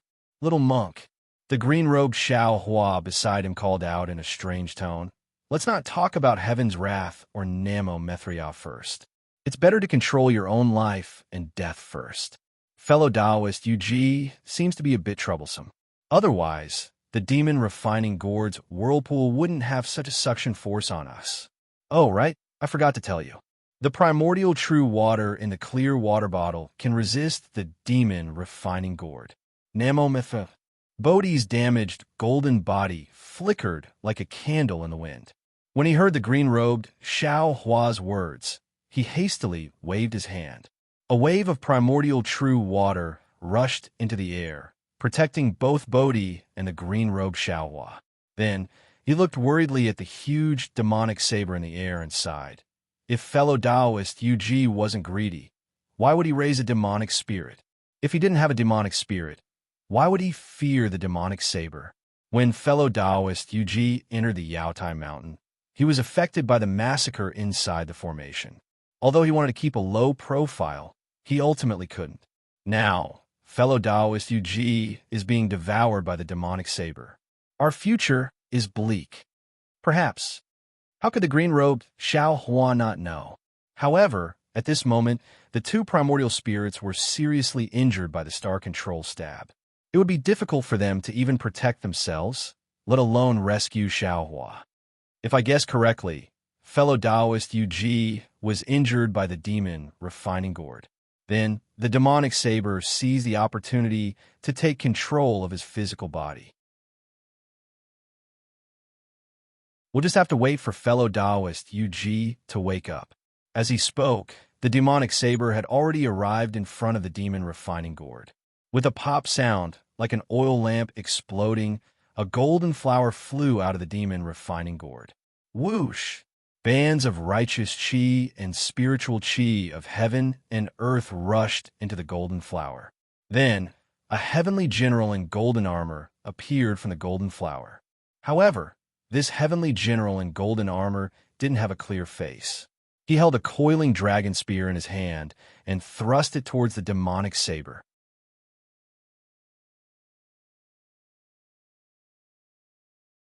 Chapter 36:59. Boom! With a loud explosion, the coiling dragon spear and the golden armor heavenly general were split in half by the demonic saber. The saber mark continued to extend and fell towards the demon refining gourd. Wong wong! The demon refining gourd suddenly trembled and released thousands of clouds and lights. Boom boom! With two consecutive sounds, one hit the demonic saber and the other hit the demon god Xiao Hua. Ka. The lights blocked the demonic saber. However, where the demonic chi fell, the lights condensed like glass and shattered into pieces. The demon god, Xiaohua, was not so lucky. The demonic chi around his body was destroyed, and hundreds of demons were destroyed. A big hole was pierced through his body. Goo goo! Just as the demon refining gourd let out another rumbling sound, the demonic saber suddenly made a strange sound. Then, the entire demonic saber turned into a waterfall and rushed towards the huge and vast whirlpool above its head. Rumble! The entire space let out a loud rumbling sound. The demon refining gourd also moved. The light caught up with the demonic saber and landed on the whirlpool. Then, the mouth of the demon refining gourd strangely produced a huge shadow that covered the entire whirlpool. The light of the whirlpool was extremely beautiful, like a 9-colored snail. The huge light shell was pulled flat and was about to fall into the demon refining gourd. The demonic saber also accelerated, and a lightless saber mark instantly landed on a corner of the whirlpool. There was no sound at all, and the whirlpool was cut down by 30%. The demons on the demonic saber laughed maniacally, and their demonic chi soared into the sky. Before the light of the demon refining gourd could reach it, it wrapped around dozens of Yuanying and pulled them into the demonic saber. Woo-woo! The demon refining gourd let out an ear-piercing sound. The remaining whirlpool in the wind inconceivably fell into the fist-sized demon refining gourd. Then, the demon refining gourd soared into the sky and flew towards the starry sky. Roar! The demonic saber actually continued to fight, and its demonic chi surged again, wanting to chase and kill. Boom! The demon refining gourd suddenly shot out a 5-colored light. The demonic saber was afraid of this light. Just as it was about to mobilize its demonic chi to surround and suppress it, the light hit Xiao Hua's middle dantian. Swoosh, swoosh, swoosh. A bleak sound of falling flowers was born from the devil god Xiao Hua's body. Strands of noble chi moved upon hearing the wind. This time, it didn't bombard the demonic chi, but instead moisturize and quietly invade the devil god Xiao Hua's body. Swoosh, swoosh. Like a trickle in the sound of water, golden, scarlet, and navy, 3 kinds of brilliance uncontrollably emerged from Xiao Hua's body. The blood-like black flame and the ink-like demonic chi hastily withdrew into Xiao Hua's body. Even the distant demonic saber let out a mournful cry and hastily withdrew into Xiao Hua's left hand like a waterfall. In just a blink of an eye, Xiao Hua's demonic body degenerated and returned to a slender Taoist cultivator. His tightly closed eyes opened and 2 wisps of clear chi emerged from his eyes. Raising his head to look at the sky, a slightly proud voice sounded, "Two immortal friends, why aren't you hurrying back to your positions?" Namo Mithra Buddha. This poor monk thanks immortal friend Confucian cultivator. Bodhi hastily withdrew the innate primordial water and landed on the top of Xiao Hua's head. As soon as he entered the Naiwan Palace, he immediately hid inside the exquisite pagoda.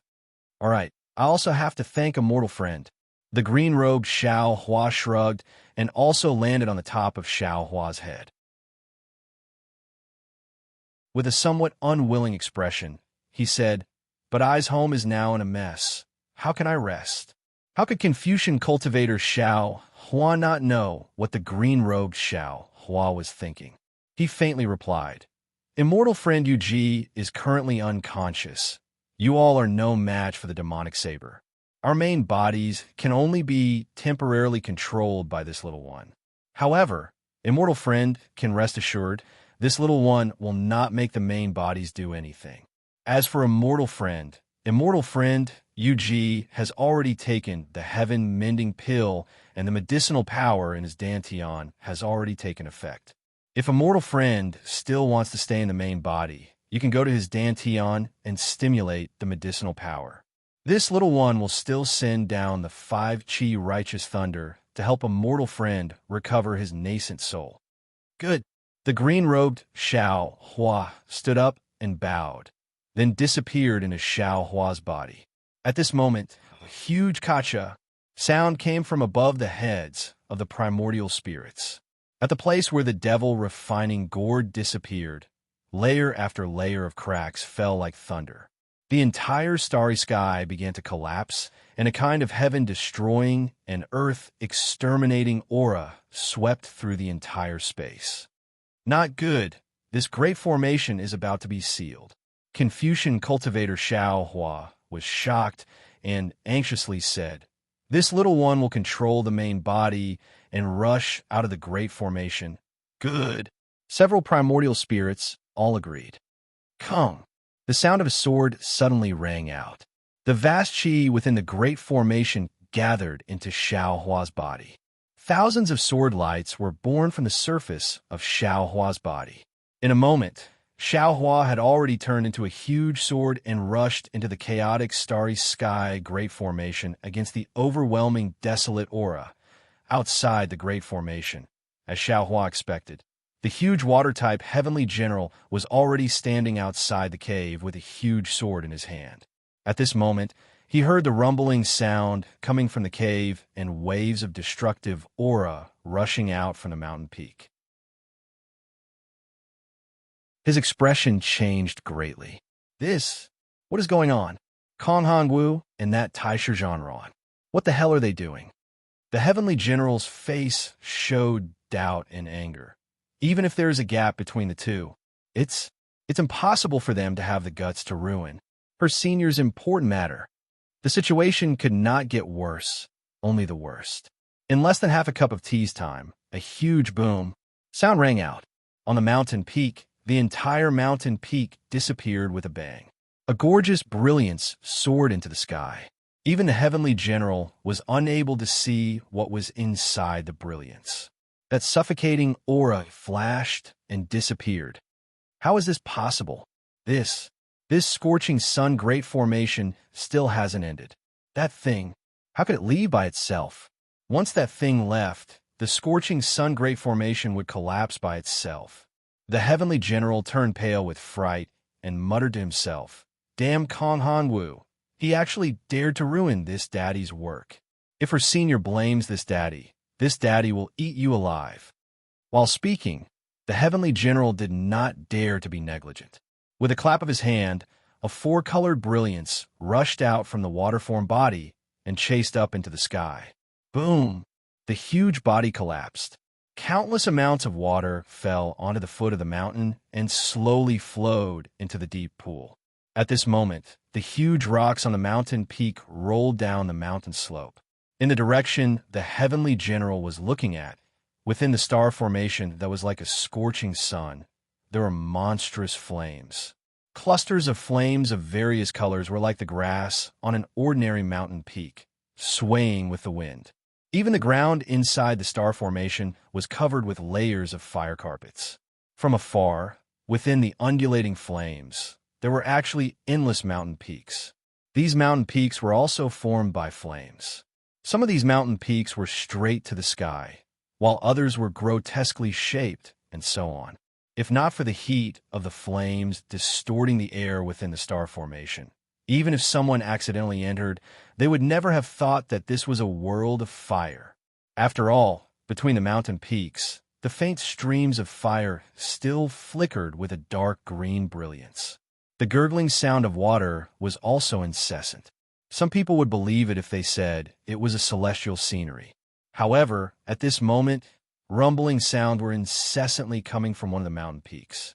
It was very abrupt among the monotonous whistling sounds of the flames within the star formation. Bang! Immediately after, there was a loud sound. From a place on a mountain peak, a huge, human-shaped fire shadow rushed into the air. A faint blue light followed closely behind and hit the human-shaped fire shadow. The fire shadow immediately solidified, and the red fire shadow turned black and red. Then, a fist a few feet in size rushed out from the mountain peak and hit the black and red fire shadow. Shwa! The fire shadow suddenly turned into fist-sized fire crystals and fell from the air. As the fire crystals fell, two figures flew out from the mountain peak and stood majestically in the air. The one in front was Zhang Daoran, and the one behind was Sun Kong Shangren. Sun Kong Shangren smiled and said, "Brother Daoran, your ice sealing technique has reached the point of perfection. It is very suitable for this formation. This bullshit fire giant is the bane of others, but in your hands, it is our lucky star." Zhang Daoran chuckled slightly, but there was some worry between his eyebrows. He turned his head and looked at where the two came from, but he didn't speak. Sun Kong Shangren waved his hand and said, "Fellow cultivators, whose turn is it? Hurry up and collect the fire crystals." As Sun Kong Shangren's voice fell, a dozen gold core cultivators flew out from the mountain peak behind them. These gold core cultivators were flashing with a faint brilliance, trying their best to resist the flames of the star formation. They all flew to the place where the fire crystals fell and searched carefully. After a while, each of them took a few fire crystals and flew into the sky. They bowed and said, "Thank you for your kindness. No need to be so polite." Sun Kong Shangren was very happy. He flicked his sleeves and said, "Inform the fellow cultivators behind to be ready at any time. If there is anything good, wait for me to inform you." "Yes, Junior understands."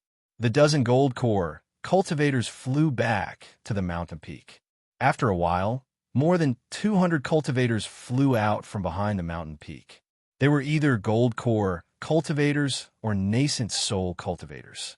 They stood in the air in a very orderly manner, without a trace of disorder. Seeing Zhang Daoran's worry, Sun Kong Shangren also sighed deeply. He looked behind him and said in a low voice, "Brother Daoran, you don't have to look anymore. It's been almost a year. If Brother Xiao was fine, he would have caught up with us a long time ago." Alas! Zhang Daoran withdrew his gaze and also sighed deeply. He replied, "How could I not know? But I always felt that a strange person like Brother Xiao would not easily fall on this Yaotai mountain. I always want to see a miracle." Miracle? That's a picture painted by the Confucian cultivators for us Taoist cultivators. Sun Kong Shangren was disdainful and complained, "Actually, I don't want to criticize you, but you should have pulled Brother Xiao out of the stone formation at that time." "How can I not want to?" Zhang Daoran's face was filled with regret. But he was unwilling to come out and said that he wanted to save people inside. "How could I delay him? I originally thought that if he didn't come out, I would go in to look for him again. Who knew that the entrance of the star formation could only be left but not entered? It would be even more difficult to find the entrance again."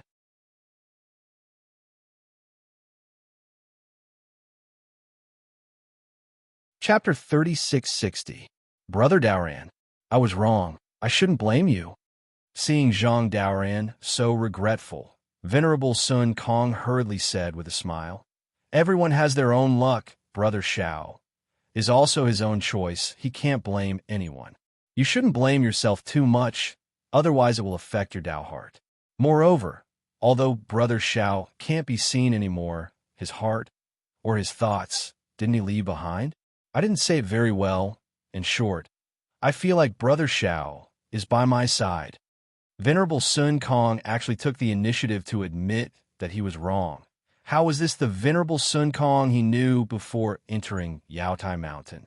Zhang Daoran smiled and nodded. "You are right.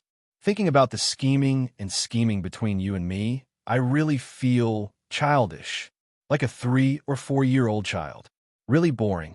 Look at now. Our words and actions do not go against our hearts. We have given our trust to each other. This feeling is really solid. In the words of the secular world, even sleeping can wake up naturally." Indeed, Venerable Sun Kong looked at the 200 cultivators behind him.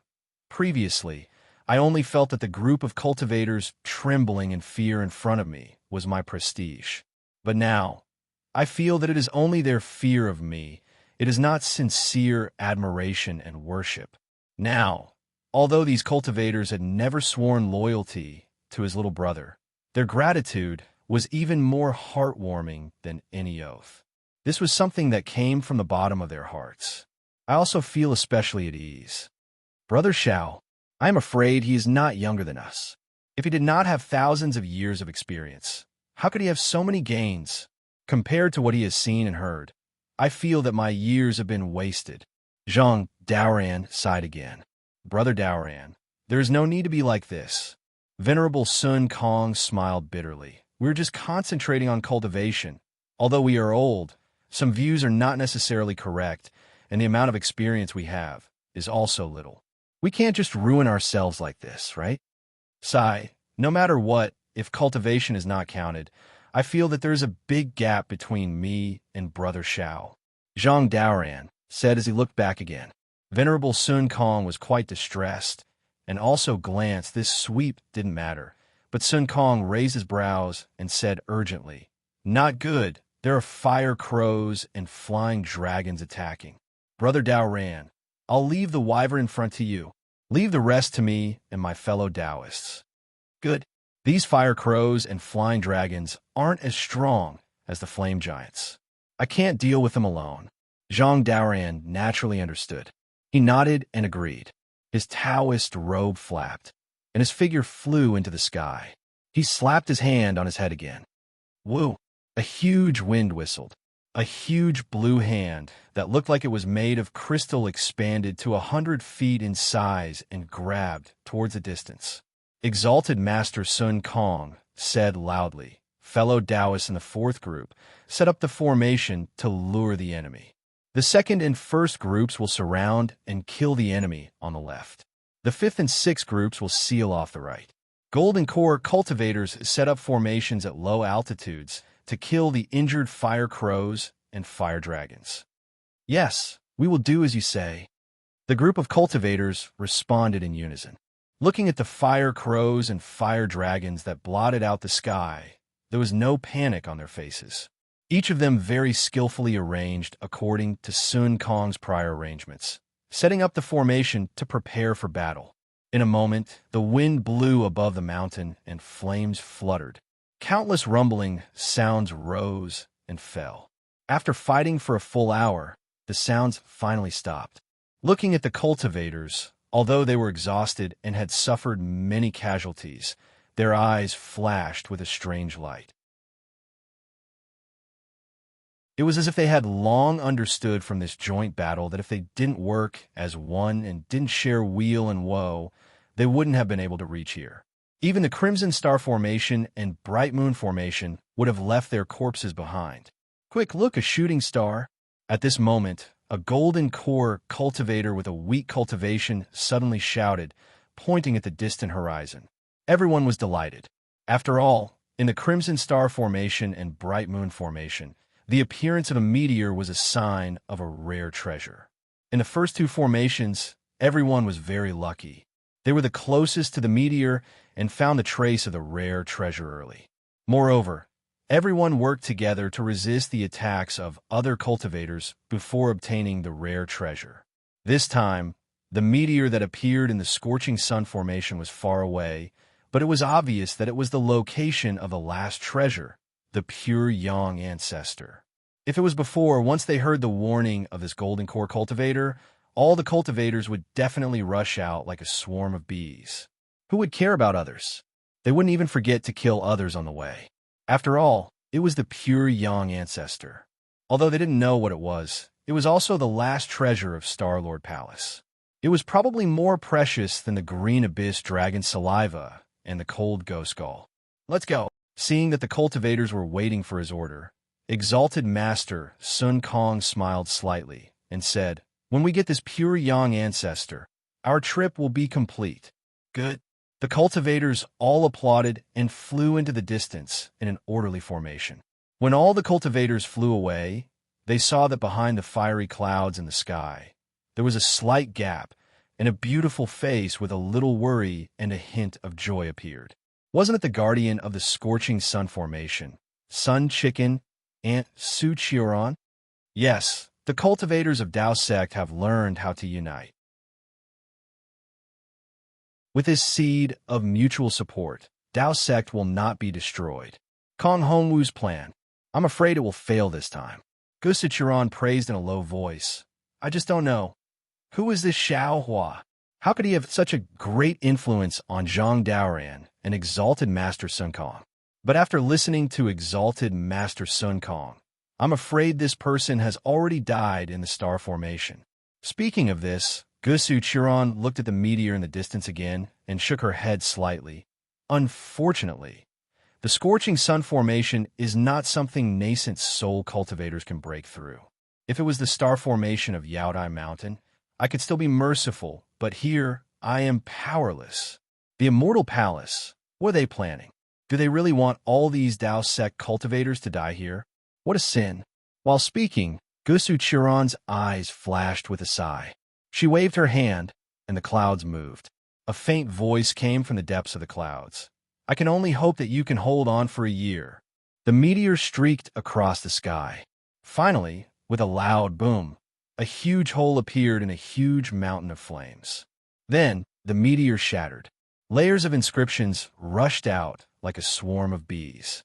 Waves of awe-inspiring energy rotated in the air. A jade box emitted multicolored rays of light and floated in the volcano.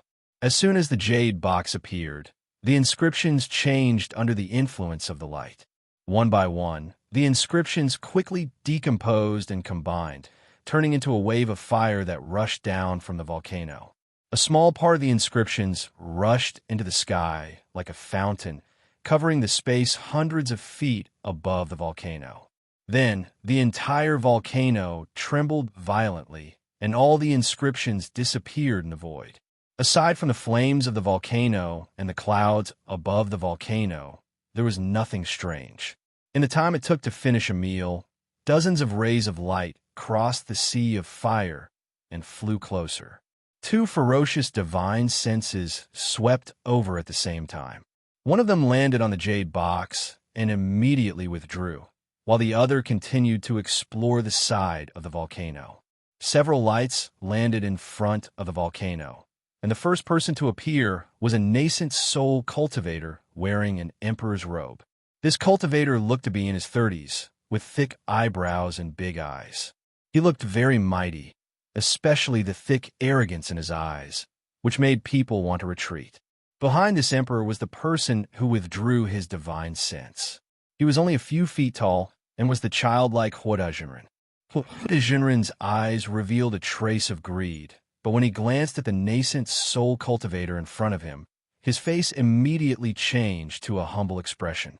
Huoda Jinren was also a mighty late nascent soul cultivator, but in front of this nascent soul cultivator, his innate temperament was far inferior. Needless to say, even Huoda Jinren himself felt ashamed of his own inferiority. Fellow Zhaixing, Huoda Jinren smiled apologetically.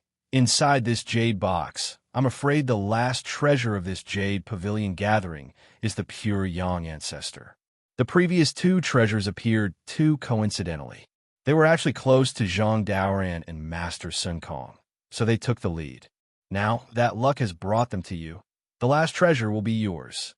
This nascent soul cultivator, whose temperament was comparable to an emperor, was naturally the Zhaixing Zi mentioned by Kong Hongwu. Zhaixing Zi's face showed a trace of a strategist's smile. He looked at the jade box in the distance, and then looked at Huoda Jinren, saying, "Fellow Huoda is right.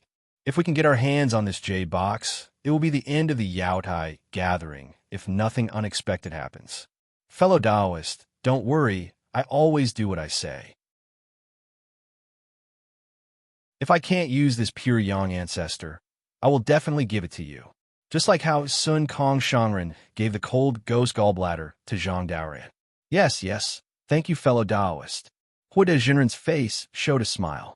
He looked around and didn't see anything strange, but his heart was a little worried. His mission this time was naturally not the pure Yang ancestor, but to kill Xiaohua. Unfortunately, he had been searching for nearly a year, but there was no trace of Xiaohua. Even if he wanted to kill him, he couldn't. He couldn't explain it to Kong Hongwu of Star Lord Palace. Zhang Daoran and Sun Kong Shangren led nearly 200 cultivators, most of whom were Yuanying realm cultivators. Zhaixingzi and Huoda Jinren led dozens of cultivators, most of whom were Yuanying realm cultivators. The rest of the cultivators were led by 3 or 4 middle-stage Yuanying realm cultivators. However, most of them were Jindan realm cultivators, and their strength was much weaker. The rest of the cultivators who were not in these 10 groups were all Yuanying realm cultivators. They were proud and aloof. Even if they gained nothing, they did not want to join hands with others.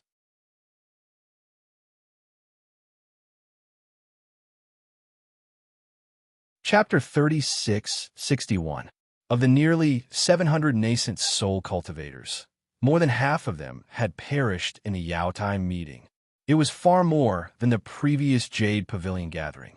As for the Jindan cultivators, they were even more miserable. Those below the middle stage of the Jindan stage were basically dead, and only 40% of the late stage of the Jindan stage were left. These Jindan cultivators didn't dare to break through the formation by themselves. They all followed the nascent soul cultivators and didn't dare to leave. Now, these Jindan cultivators only had one wish in their hearts, and that was to quickly end this damned Jade Pavilion gathering. As soon as the Dragon Gate opened, they would definitely be the first to rush out regardless of everything and never come to Jade Mountain again. Even if they were beaten to death, they would never come again. In fact, the Taoist cultivators were indeed tragic, but there was a big gap between this and what Kong Hongwu had imagined.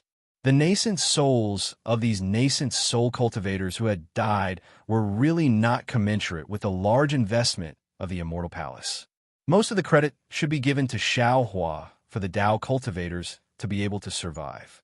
Not to mention that Xiaohua restrained Star-Lord Palace. Not to mention that Xiaohua killed 3 Star Lords. Not to mention that Xiaohua personally saved so many nascent soul and Jindan cultivators. Xiaohua was able to use his Dao heart to move Sun Kong Shangren and Zhang Daoran, which is already the greatest thing. This kind of move was imperceptible, like the spring wind and rain, causing Sun Kong Shangren and Zhang Daoran to go from hostility and suspicion to mutual recognition and cooperation. Not only did the two of them not die, but they also protected dozens of nascent soul cultivators around them from dying. Influenced by them, the other nascent soul cultivators who were also suspicious began to follow suit. These nearly 10 groups of cultivators gradually formed and fought together in the bloody storm of the past year. Of course, the most important thing was that Xiaohua killed Kong Hongwu. Kong Hongwu's plot to kill all the nascent soul cultivators in the Scorching Sun formation couldn't be carried out. Otherwise, even if Zhai Xingzi and the others came here, they still wouldn't be able to survive. Fire de Jinren looked around and whispered, "Fellow Zhai Xingzi, let's hurry up and do it. This is the rhythm of the early bird getting the first bite." All right. Zhai Xingzi readily accepted the suggestion and waved his hand. "Fellow Taoists, let's surround this volcano. First, we'll act according to our previous formation and attack together. Whoever gets the jade box first, regardless of whether it's me or fellow Taoist Huda, will give that fellow Taoist something of equal value. Second, even if we can't get it for now, we'll be able to block the cultivators who come here in the future. Yes, we'll listen to fellow Taoist Zhai Xing's orders." The dozens of nascent soul cultivators responded in unison. They moved their bodies and surrounded the entire volcano in a short while. At the same time, when everyone had just surrounded him, several divine senses had already swept over from afar. They were the other surviving Dao sect cultivators, including Zhang Daoran, Sun Kong, and the others. "Do it." Zhai Xingzi's face turned serious. He knew that he didn't have much time left, so he waved his hand and ordered. Buzz, buzz. Waves of magic treasures rumbled. The dozens of nascent soul cultivators each activated their natal magic treasures. The brilliance of the magic treasures was exceptionally dazzling, completely enveloping the entire volcano. The originally blazing volcano suddenly froze at this moment, as if it was suddenly frozen by a cold wind. The inscriptions floating in the flames also stopped in midair, like falling leaves frozen in a fiery red crystal. Boom! All kinds of magic treasures landed, causing a huge tremor.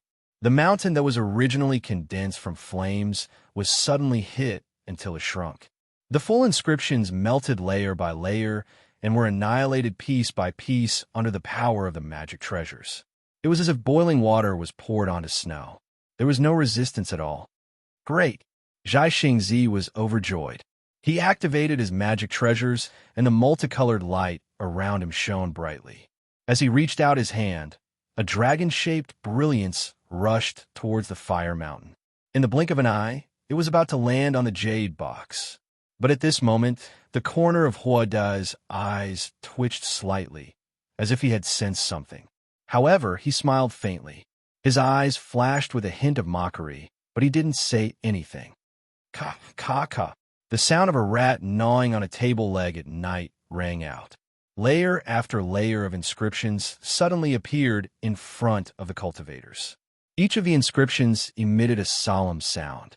When the sound gathered together, it actually caused the nascent soul cultivators to become absent-minded. Following the appearance of the inscriptions, strands of noble spirit condensed into the shape of crystal threads rushed out of the void and landed on the inscriptions. The inscriptions were like budding flower buds. The inscriptions that formed chapters were like rows of flower walls. However, the flower buds were fatal, and the flower walls were engraved with the names of the deceased. Boom, boom, boom. As the inscriptions exploded one by one, the waves of energy instantly drowned all the cultivators. Zhai Xingzi's cloud hand also couldn't escape the calamity. With a boom, inch by inch, it broke apart. Not good. Zhai Xingzi shouted. How could this happen? When Zhang Daoran and the others took the jade box, it didn't appear like this. Zhai Xingzi was shocked. He hurriedly retreated. At the same time, he activated his divine sense. Thousands of starlight appeared from the top of his head and turned into a huge hand that grabbed the exploding inscriptions. Swoosh, swoosh, swoosh. The huge hand fell. The inscriptions around the volcano also emitted a roaring sound. The noble spirit crystal threads exploded with great power. As soon as the huge hand touched the inscriptions, it was immediately blown apart by the noble spirit crystal threads. Fellow Taoist Huda, come and help me. Zhai Xingzi saw that Huda Zhai Xingzi was still activating an ordinary magic treasure. He couldn't help but frown and hurriedly called out. How could Huda Zhai Xingzi be willing to help? But now he had to act. Huda Zhai Xingzi shouted, Fellow Taoist Zhai Xing, don't worry. I will help you. As he spoke, Huda Zhai Xingzi also activated a huge hand that was condensed from flames. Its position was exactly opposite of Zhai Xingzi's. Of course, Huda Zhai Xingzi's hand was not as big as Zhai Xingzi's. The moment it touched the inscriptions, it immediately collapsed. At this moment, a nascent soul cultivator suddenly screamed. Above the volcano, a vast white gas rushed out and covered the nascent soul that had lost its physical body. It instantly dragged the nascent soul into the volcano and disappeared. Puff, puff.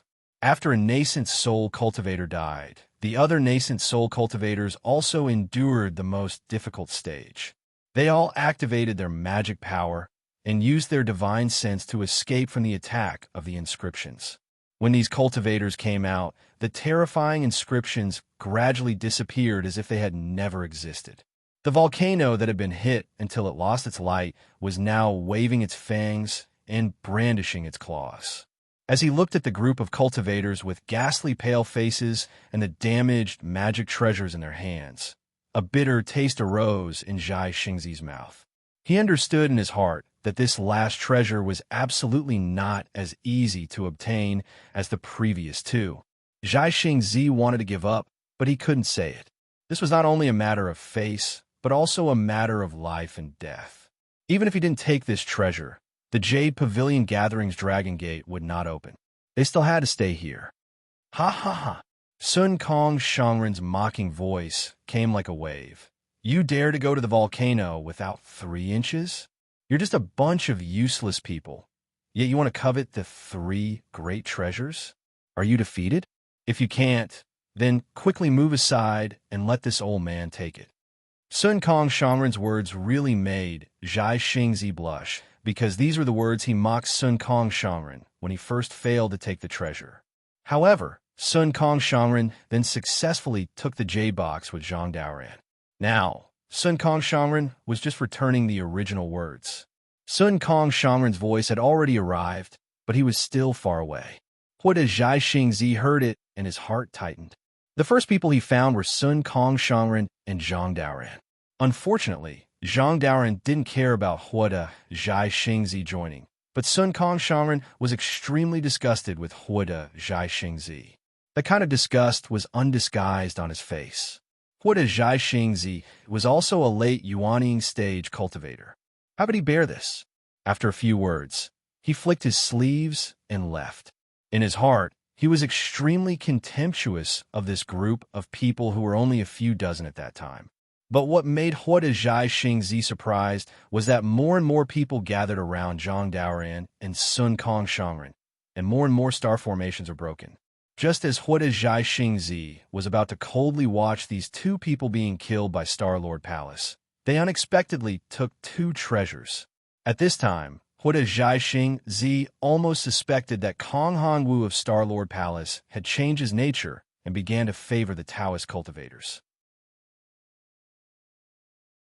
However, whether it was the Crimson Star Great Formation or the Bright Moon Great Formation, the casualties of the Taoist cultivators didn't seem to be his guess.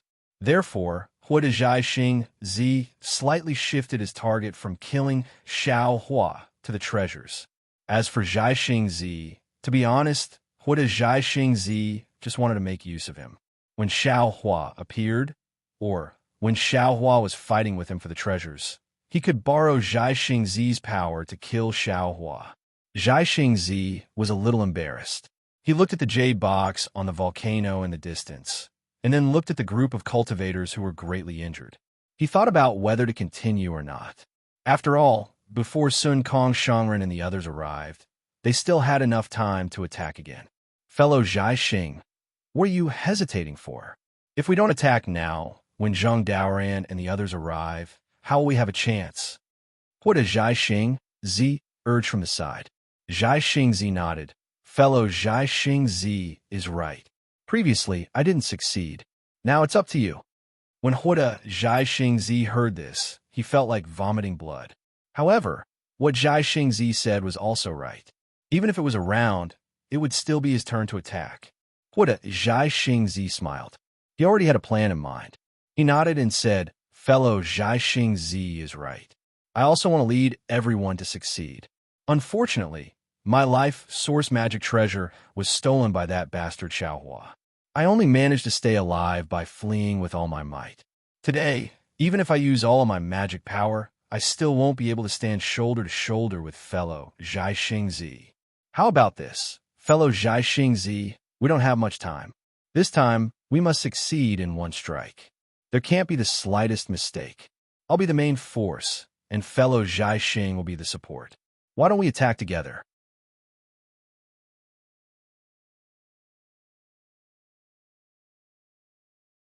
Chapter 3662. After listening to Huda Immortal's suggestion, Zhai Xingzi pondered. Huda Immortal had said this before, and he had already regarded Xiao Hua as the scum of Taoism. Since Huda Immortal did not have his natal magic treasure, his supernatural power would naturally be weakened. He would not be of much help. If it was before, he could take a few steps back and let Huda Immortal try. But this time, he really did not have much time. Even if he had some grudges in his heart, he could only compromise. Okay. Zhai Xingzi nodded and pointed to the opposite side. Huda Immortal will go to the opposite side. We will attack from both sides. Who is it? At this moment, Zhai Xingzi's eyes suddenly overflowed with faint starlight. He raised his head and looked at the clouds that were covered by flames in the distance. Between the two clouds, half a face that was either angry or happy flashed past. Zhai Xingzi's heart felt as if it was struck by lightning. Instantly, his body became light and he could not breathe. It was as if thousands of mountains and ravines were stuffed into his chest. This face is so familiar. This person is so attractive. This person, where have I seen him before? Zhai Xingzi's mind was turned upside down. He tried his best to find the memory of this half of the face. Unfortunately, no matter how hard he tried, he could not find the origin of this half of the face. However, the bitterness in his heart clearly told him that he knew this person, and this person was deeply engraved in his heart. Fellow immortal, Zhai Xingzi? The immortal did not see that half of the face, but he was a little panicked. He naturally knew that the scorching sun array was guarded by the celestial lords of Celestial Lord Palace. He did not know who the celestial lord above the clouds was, but he had a vague feeling that this celestial lord was probably Kong Hongwu himself, or someone sent by Kong Hongwu to check on his performance. Therefore, he hurriedly reminded him, "What's wrong with you?" "No, nothing." Zhai Xingzi's heart could not help but beat wildly. He could not calm down for a moment. This was rare for a cultivator in the late stage of the nascent soul stage. Zhai Xingzi's answer was somewhat perfunctory. Zhai Xingzi frowned. The immortal was a little relieved. He smiled and said, "If there's nothing, we will prepare to set up the formation now." "Okay." Zhai Xingzi was still a little absent-minded. "What the?" Zhenren muttered in his heart. He looked at the clouds in the sky and flew to the other side of the volcano. Behind the clouds, Gusu Qiuran's face was red and her hands were trembling. There was a strange look in her eyes and her heart was pounding. Who is this cultivator from the Taoist sect? How did he discover me? Even a cultivator of the 5th grade of essence energy wouldn't be able to notice my appearance. How can he see me at a glance? Moreover, why is his appearance so familiar? How could I have such a deep impression of a Taoist cultivator? Gusu Qiuran couldn't help but blush at this thought. She was just as surprised as Zhai Xingzi. As a woman, she was far more sensitive to this feeling than Zhai Xingzi. Because of this, she was far more confused than Zhai Xingzi. After all, Zhai Xingzi's glance was truly shocking. Gusu Qiuran just showed her face, and Zhai Xingzi was already moved. This was definitely not an ordinary Taoist cultivator spell. Seeing Zhai Xingzi and Gusu Qiuran fly away, a cultivator standing not far from Zhai Xingzi hurriedly transmitted his voice. "Fellow Taoist Zhai Xing, I have something to say, but I don't know if I should say it." Zhai Xingzi calmed himself down and nodded. "Oh, fellow Taoist Withered Tree, you and I are in the same boat now. Just say it." The cultivator named Withered Tree thought for a moment and said, "I'm worried about the immortal. I feel like he is hiding something." Zhai Xingzi's expression didn't change and said faintly, "Fellow Taoist, just say it. I believe fellow Taoist knows what a life-bound magic treasure is just like me. How could it be taken so easily? And for what the immortal said, Xiaohua's cultivation is higher than his. But why haven't we seen him yet? If that Xiaohua had already fallen within this defensive formation, then how did Taoist Huda, escape?" Taoist Withered Tree did not say much, and only pointed out this one sentence.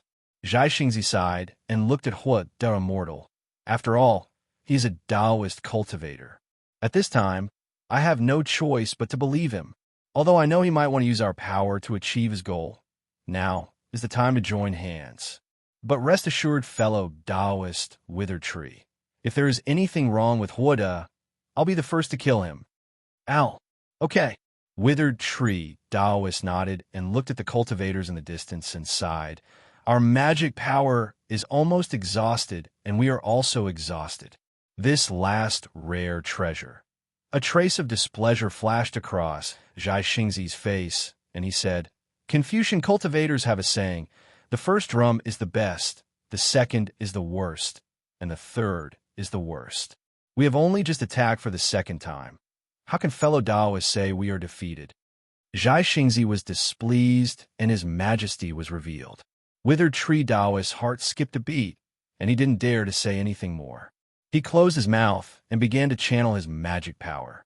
Zhai Xingzi flew forward and said with a smile, "Fellow Taoists, we have already seen the power of this defense formation. But as the saying goes, the first drum is the best, the second is the worst, and the third is the worst. This defense formation is the same. When we are tired, the power of the defense formation will also decrease. What is placed in front of us is our last chance. We must seize it. Of course, like before, I still have to remind all of you that if something is wrong, immediately retreat. There is no need to fight like a cornered beast. Your lives are the most important. No matter how precious this rare treasure is, it is still an external object. Yes, we understand. Once Zhai Xingzi spoke, everyone's heart trembled. This kind of innate majesty was not something that could be cultivated later on. However, before they could set up the formation again, Zhang Daoran, Venerable Sun Kong, and the others had already turned into rainbows and arrived. In other directions, several cultivators also flew over and stood in midair. It had to be said that these Taoist cultivators had learned a lot from this Jade Pavilion meeting. They didn't rush forward to snatch the treasures like before, nor did they plot against them. They all abided by the established rules and quietly waited for Zhai Xingzi and the others to make their last attempt. Seeing that Venerable Sun Kong was still mocking them just now, but was now standing obediently by Zhang Daoran's side, Zhai Xingzi suddenly sighed with emotion. It seemed that he should also be standing there. Zhai Xingzi, Venerable Sun Kong, saw Zhai Xingzi looking at him and said coldly, "This is your last attempt. If you fail, it will be my turn. There is no chance for you to wait." Zhai Xingzi also retorted. On the other hand, Zhang Daoran looked around and looked at the last surviving cultivators. He said, "Fellow Taoist Zhai Xingzi, actually, I don't think you guys will succeed. You have to try first." Zhai Xingzi didn't wait for Zhang Daoran to finish and immediately interrupted him. He said coldly, "If I fail, you will succeed?" Zhang Daoran wasn't angry. He smiled and said, "To tell you the truth, I don't have the confidence either." Oh, Zhai Xingzi was a little confused. He didn't understand what Zhang Daoran meant. Zhang Daoran raised his voice and said, "Fellow Taoist, we all saw your first attempt. Since you failed the first time, you may not succeed the second or third time. Besides, this flame formation is the next stage of the Jade Pavilion meeting. The Confucian cultivators of Star Lord Palace definitely won't let us pass easily. If we don't gather our strength and break the formation together, I'm afraid there will be many fellow Taoists who will die here." "I understand what you mean." Zhai Xingzi was a little tempted. He indeed didn't have the slightest bit of confidence. However, at this moment, Perfected Huo said from afar, "Fellow Taoist Zhai Xingzi, I am ready. We can begin now." "Oomph." Exalted Sun Kong snorted and said, "Zhai Xingzi, if you want to die, then hurry up and do it." Zhai Xingzi's face turned cold. He slapped his forehead, and a star-shaped artifact soared into the sky. The starlight twinkled, and countless chi of heaven and earth gathered. Hiss! Exalted Sun Kong saw this, and sucked in a breath of cold air. He transmitted his voice to Zhang Daoran. "Brother Daoran, this Zhai Xingzi seems to have reached the peak of 4th grade essence force. I'm afraid he won't lose to you." Zhang Daoran smiled proudly.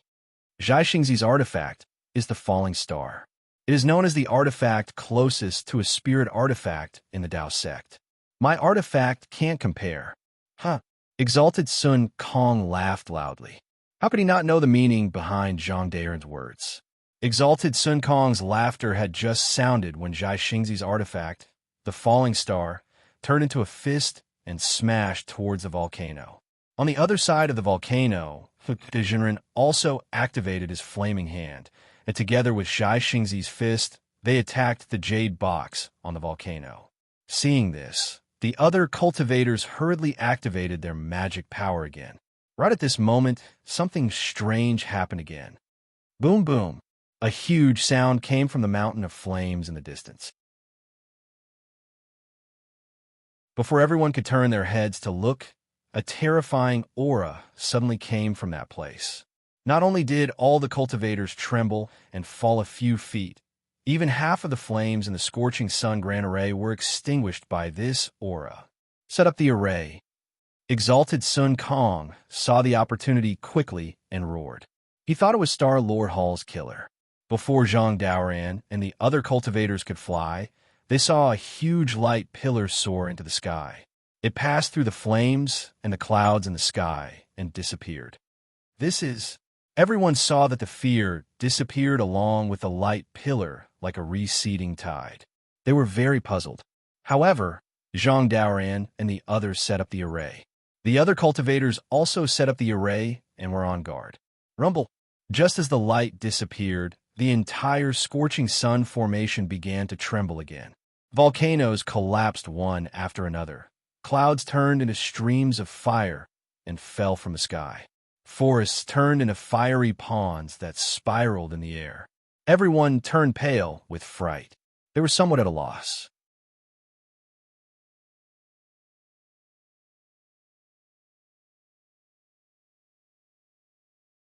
Chapter 3663. Zhang Daren's expression also changed when he saw such a huge change in the array. He scanned the array with his divine sense and exchanged glances with Venerable Sun Kong. Both of their eyes were filled with bitterness. This time, the collapse of the array was a little different from the previous one. It was completely disorderly, and there was no trace to speak of. Moreover, their divine senses had just scanned a few miles when they were immediately defeated by the aura of the collapse.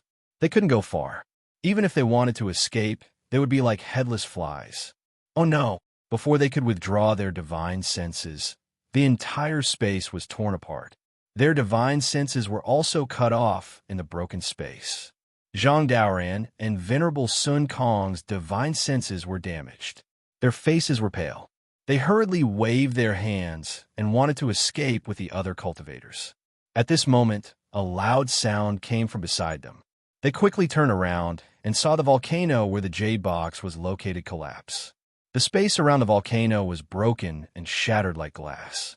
Thousands of inscriptions surged out of the void. These inscriptions were immediately torn into pieces by the space cracks before they could trigger the noble spirit. Ha! While the other cultivators were at a loss, Zhai Xingzi let out a wild laugh. The big hand formed by the starlight grabbed the jade box that was flowing with the fire in the volcano. Layers of extraordinary colors bloomed from the jade box. Good. Venerable Sun Kong couldn't help but praise. Everyone heaved a sigh of relief. After all, they had obtained the last rare treasure. The Jade Pavilion gathering was about to end. The Dragon Gate that would send everyone out would inevitably appear. This collapsing space would naturally stop. Just as everyone's heart settled, they heard Zhai Xingzi's miserable scream.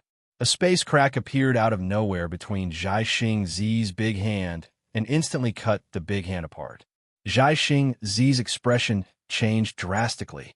Woo! What? Jinren reacted quickly. The flaming hand hurriedly grabbed the jade box that Zhai Xingzi had let go. Zhai Xingzi helplessly waved his hand, and the falling star turned into a speck of starlight and flew back to Zhai Xingzi's eyes. Zhai Xingzi's miserable scream caused everyone's hearts to skip a beat. Because the Dragon Gate was gone and the space was still collapsing, their way out did not appear. What's going on? At this moment, Zhang Daoran was no longer interested in any treasures. All he wanted to do was to escape. The hundreds of cultivators around him were the same. Unfortunately, the collapse of the scorching sun formation was far beyond their expectations. Spatial cracks appeared one after another, turning the formation into pieces. They gradually separated from each other and even became further and further apart. Waves of inscriptions and clusters of flames rushed out again, blocking everyone's line of sight.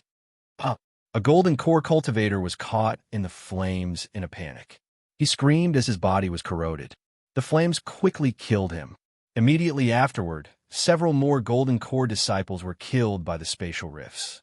They didn't even have the chance to scream.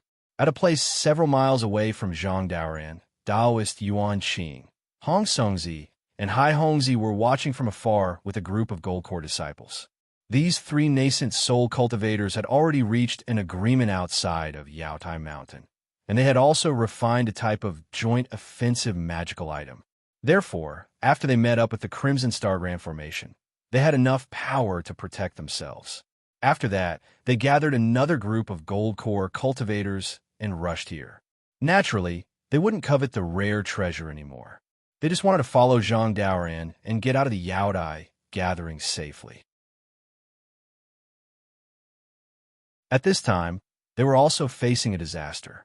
Seeing that more people were about to die, they also released their magic treasures and other objects to resist. Fellow Taoist, dodge.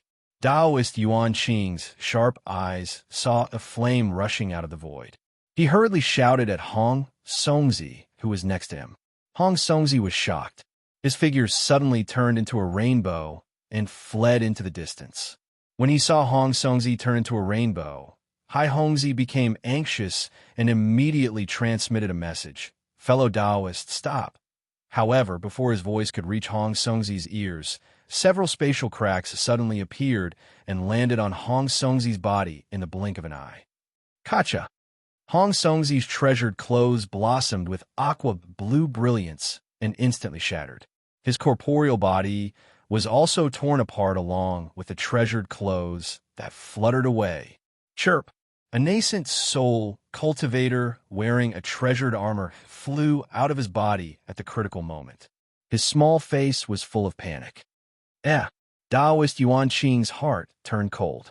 When he saw that Hong Songzi's nascent soul did not disappear and was not sucked away by the huge suction force, he could not help but be slightly stunned. Kacha! Just as Taoist Yuan Qing was about to fly toward Hong Songzi, another huge spatial crack appeared. Hong Songzi's nascent soul had just turned blurry, and before he could use his teleportation technique, he was immediately swallowed by the darkness of the spatial crack. Not only that, but a huge flame rushed out from the spatial rift and separated Taoist Yuan Qing and Hai Hongzi. Taoist Yuan Qing was surrounded by red clouds and flames. Damn it! Taoist Yuan Qing cursed angrily. He waved his hand, and the broken halberd appeared in his hand. A water blue brilliance flew out from the halberd and rushed toward the flame. Bang! Bang! Bang! A violent explosion sounded. The flame was shattered and a small gap appeared. Taoist Yuan Qing did not have time to identify where the gap led to and was about to rush in. At this moment, a strange sword sound came from the clouds below him, and then it became quiet. In a moment, the crimson clouds surged violently, and a slender figure rushed out from the clouds. Xiao! Taoist Xiao! Taoist Yuan Qing's face lit up when he saw the familiar appearance and figure. He hurriedly flew over. However, before he could reach Xiaohua, Taoist Yuan Qing stopped in his tracks. This was because Xiaohua was lying on top of the clouds as soon as he rushed out. His eyes were tightly shut, and there was no breath coming from his mouth or nose. Moreover, his face was pale, and his Taoist robe was in tatters. There were clearly several wounds on his exposed skin that went deep into his body. Xiaohua was seriously injured. Seeing that Xiaohua was seriously injured, the joy on Taoist Yuan Qing's face disappeared and was replaced by an extremely strange green and red color and hesitation. Xiaohua, wake up! Taoist Yuan Qing did not go to help, but called out in a low voice. Unfortunately, Taoist Yuan Qing called out a few times, but Xiaohua did not respond at all. Taoist Yuan Qing saw this and bit his lips. His eyes narrowed, and the halberd in his hand faintly glowed. Little Confucian cultivator, what are you doing? Inside Xiaohua's body, the green-robed Xiaohua controlled his nascent soul to repair his dantian.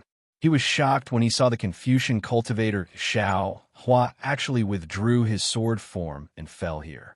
You know, Jade Archive Xiaohua is somewhat guarded against this bastard. How can you expose our true bodies in front of him? Heh. This is called loosening the reins only to grasp them better. Confucian cultivator Xiaohua said proudly. Fellow Immortal Jade Archive, Xiaohua doesn't know what this bastard is thinking, right? You don't know whether his actions in the defensive formation are friend or foe, right? If he makes a move this time, won't the truth come to light? Rest assured, fellow Immortal Greenrobe, how can he injure our true bodies with his cultivation alone? Xiaohua, Taoist Yuan Qing clenched his teeth and roared as if he had made a decision. But he moved his hand and then stopped. After all, Xiao Hua had already played dead twice in front of him. How could he dare to take the risk after killing Jing Muhu and Taoist Chu? After thinking for a while, Taoist Yuan Qing carefully took out a jade bottle from his bosom and said in a low voice, "Taoist Xiao, I have some healing pills here." As he spoke, he walked toward Xiao Hua's body.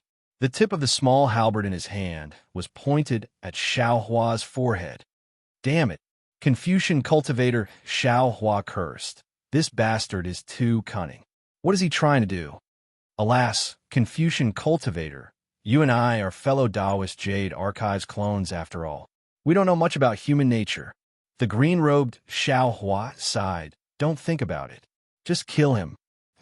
Confucian cultivator Xiao Hua's tone was rather regretful. Although he was well-read and thoughtful, his understanding of human nature was much worse than Xiao Hua's. "Don't worry." Suddenly, Subhoodie, who had been hiding in the exquisite pagoda all this time, shouted, "There's a good show." "Good." The green-robed Xiao Hua smiled. Confucian cultivator Xiao Hua also praised. "It's fate that brought us together." Sure enough, just as Taoist Yuan Qing was about to approach Xiao Hua's body, another kacha sound rang out. Several cracks appeared in a corner of the space fragment, causing it to collapse. At the same time, another fragment was connected to this one. Taoist Yuan Qing suddenly raised his eyebrows. He looked at the space fragment that had just rushed over with great vigilance. His figure hastily flew back and landed in the gap that had just collapsed. Ouch! Just as Taoist Yuan Qing left, a woman with flames burning on her body staggered and flew down from the distance. Wasn't this the extremely beautiful Fairy Jing that Xiao Hua had seen before? Fairy Jing landed on the clouds. Her body was slanted as if she was injured. At the same time, a multicolored light appeared on her palm and was about to fall on the flames on her body. However, when Fairy Jing's gaze fell on the unconscious Xiao Hua's face, she even forgot about extinguishing the fire. She cried out in alarm, "Xiao Hua!" Carrying the flames on her body, she rushed to the side of the clouds. "TSK, TSK." Confucian cultivator Xiao Hua smacked his lips and said with admiration, "We've only met a few times. It can't be this bad." With that, Confucian cultivator Xiao Hua opened his mouth, and a stream of true qi rushed out from somewhere in Xiao Hua's body and landed on Fairy Jing's body. The inscriptions on the flames were shattered by this true qi, and the flames extinguished themselves. Fairy Jing landed beside Xiao Hua and didn't hesitate to place her white hand on Xiao Hua's lower dantian. This made the green-robed Xiao Hua hesitate. Xiao Hua himself would never allow others to inspect his dantian like this. However, Fairy Jing was very concerned and worried about Xiao Hua, which made the green-robed Xiao Hua hesitate. During this moment of hesitation, Fairy Jing's true qi landed on Xiao Hua's dantian. Fairy Jing was dumbfounded. Her face was filled with disbelief because the green-robed Xiao Hua had intentionally placed that true qi on the part of his dantian that hadn't been repaired. How could Fairy Jing not know what it was like for a late-stage nascent soul cultivator to have his dantian shattered and his nascent soul missing? A kind of sadness and discomfort appeared in Fairy Jing's heart. Her eyes were somewhat red.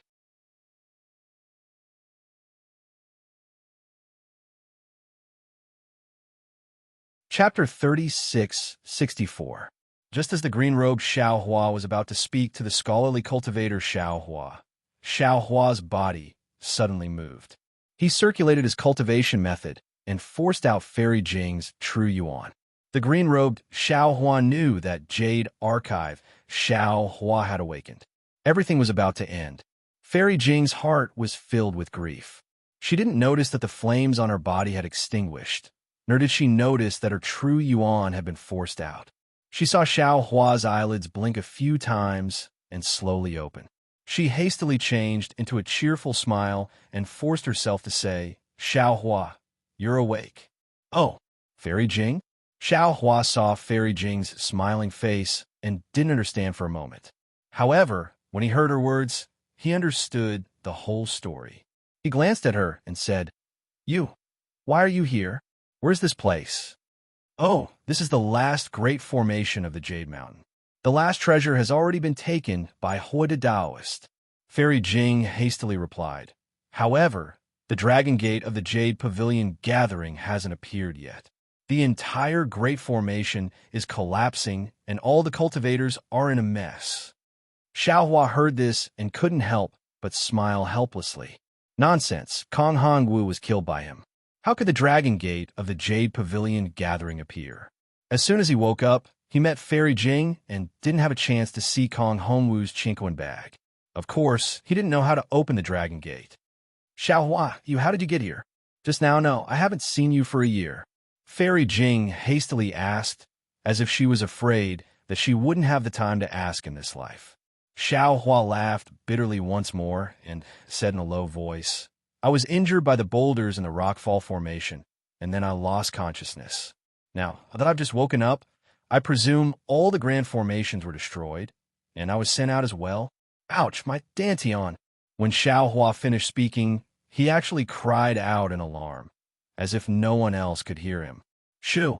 Fairy Jing was anxious and whispered, "Xiaohua, don't say anything. Your dantian is broken and your cultivation is no longer there. Hoi the Taoist and the others are not far away. You mustn't let them know. I'll take you to find Senior Taoist and the others first." "Okay." Xiaohua's face was filled with panic as he hurriedly agreed. With Fairy Jing's help, he struggled to get up. Wind blew through the gap between the flames in the distance, as if someone was about to enter. At this moment, there was a boom sound. It was the sound of waves crashing into the mountain rocks that the Taoist cultivators were very familiar with. Everyone's vision darkened. Then, a meteor soared into the sky and crashed into the crimson flames. The entire crimson sky shook violently. A huge black hole flashed with a golden frame. The meteor turned into a huge sun in the black hole. A three-legged golden crow flashed in the sun. Then, the entire sun fell into the black hole and disappeared. A dazzling brilliance rushed out from the black hole. This brilliance was like a rainbow bridge. One end of the rainbow bridge was placed on the black hole, and the other end landed on the collapsed array. The strange thing was that as soon as the rainbow bridge fell, the entire disintegrating array stopped splitting. All the flames, inscriptions, and spatial cracks froze. Is this the Dragon Gate? Xiaohua was dumbfounded. After all, he was already looking through Kong Hongwu's Chinquan bag. "Let's go." Fairy Jing didn't care about this. She roared and dragged Xiaohua to where the rainbow bridge fell. Below the rainbow bridge stood Zhai Xingzi. At this moment, Zhai Xingzi didn't step on the rainbow bridge. Instead, he looked up at the place where the meteor had come from. That place was filled with crimson clouds, so he couldn't see anything. However, Zhai Xingzi clearly saw that behind the clouds, there was a woman whose face was also covered in red clouds. Fairy Jing had just left with Xiaohua when the ashen-faced Taoist Yuan Qing emerged from behind the solidified flames. He fiercely stomped his feet on the clouds with a remorseful look on his face. Soon after, he flew up and carefully covered his tracks as he followed behind Fairy Jing. "This isn't the Dragon Gate." Taoist Hua stood not too far away from Zhai Xingzi and coldly said, "This is Star Lord Palace's trap." The cultivators who had left the Jade Pavilion Gathering didn't move. Although the cultivators who hadn't seen the Dragon Gate open before were tempted, they still stopped after hearing Taoist Huda's words. The entire world was silent. Not a single sound could be heard. Zhai Xingzi's eyes narrowed. He shifted his gaze away from the clouds and stepped on them as he sang, "A 1,000-year withered tree doesn't see water. A 10,000-year ancient well doesn't have ripples. Today, when the withered tree meets spring, the stagnant water ripples. My heart is firm." The onlookers were bewildered. Above the clouds, Gusu Churon bit her lips. Her face was so red that it seemed like it would drip water at any moment. She moaned, "Damn it. Although I don't know why I'm willing to give up everything for you. With your words, I'm satisfied to wander the world." Taoist Zhaixing, be careful. Taoist Hua seemed to be worried. Zhaixing Zi wasn't afraid at all. He waved his sleeve and said, "You don't believe me, but I do. Who else wants to come up?" "I'm coming." At this time, Xiaohua flew over with Fairy Jing. Fairy Jing's face was also red and hot. She wasn't inferior to Gusu Qiran, who was hiding behind the clouds. After all, she was carrying a male cultivator in front of so many cultivators. Although Fairy Jing was carrying Xiaohua, in order to cover it up, Xiaohua and Fairy Jing were holding hands. This kind of intimacy was really moving. "Okay, Daoist Xiao, please." Zhaixingzi laughed and waved his hand. Fairy Jing and Xiaohua passed through the crowd and landed on the Rainbow Bridge. "Xiaohua!" Taoist Hua bit his lips and fiercely looked at Xiaohua. An indescribable feeling arose in his heart. He couldn't help but want to fly up. "Oh, Brother Xiao, you're still alive?" Zhang Daoran and Sun Kong were both doubtful. Seeing Xiaohua suddenly appear with Fairy Jing, they were pleasantly surprised and immediately flew onto the Rainbow Bridge. With Xiaohua here, they had an indescribable confidence. Daoist Xiao has come." The group of nascent soul cultivators and gold core cultivators behind Zhang Daoran were all boiling with excitement. Those who had seen Xiaohua's great display of invincible might within the Rockfall Formation all rushed onto the Rainbow Bridge one after another. Those who hadn't seen him before had long since been talked about by these cultivators to the point that calluses grew on their ears.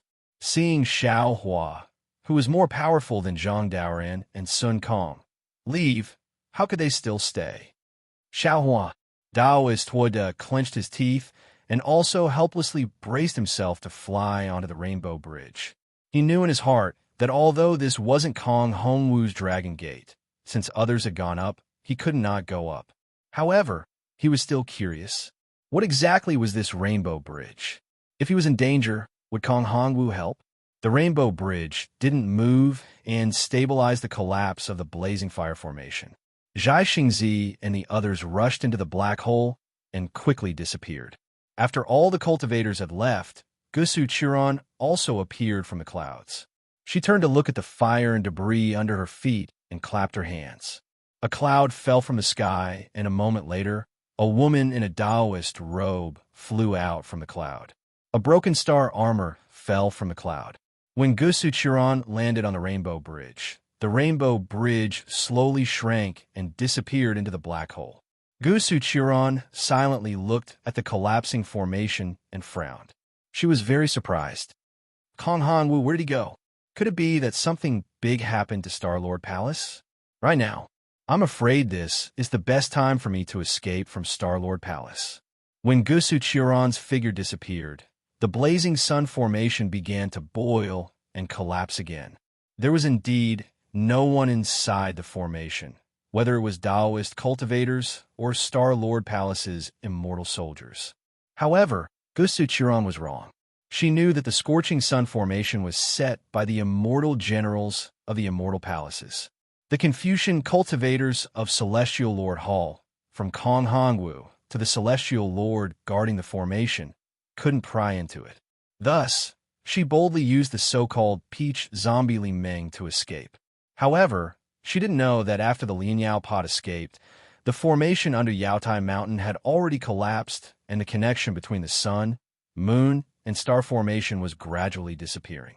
On the Yaotai Mountain, within the palace, Linghu Pyron was standing before the mirror with an indifferent expression.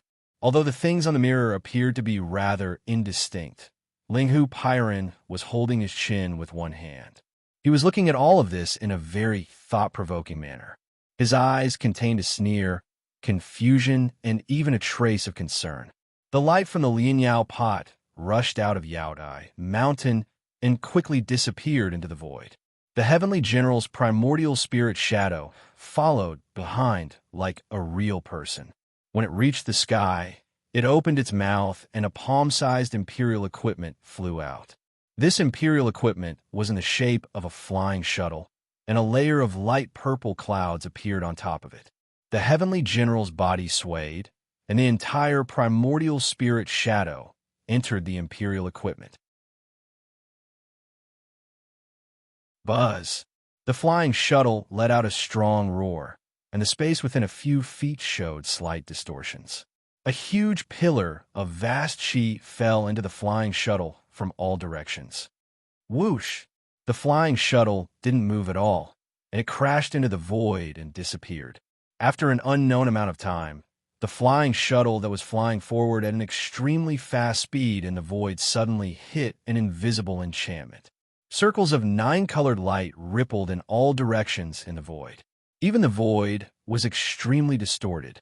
When the flying shuttle entered the restriction, it suddenly slowed down, and an extremely long shadow appeared. The originally palm-sized flying shuttle was stretched to 1,000 feet long. The rumbling sound of the flying shuttle also became muffled and erratic at this point. Then, thousands of light spots flew out from the flying shuttle. Layers of inscriptions bloomed like an epiphyllum. Ripples appeared on the left side of the flying shuttle. The light spots scattered around the flying shuttle rushed into the depths of the sea and disappeared without a trace. There was a palace made of silver, and the surroundings were filled with light green clouds. The brilliance of the clouds was like the sky, illuminating the surroundings. The palace's vermilion door was extremely large. Above the vermilion door of the palace, there was a bright plaque with 3 inscriptions: Jasper Flower Palace. An indescribable majesty was emitted from these 3 inscriptions, covering a range of several hundred feet in front of the palace.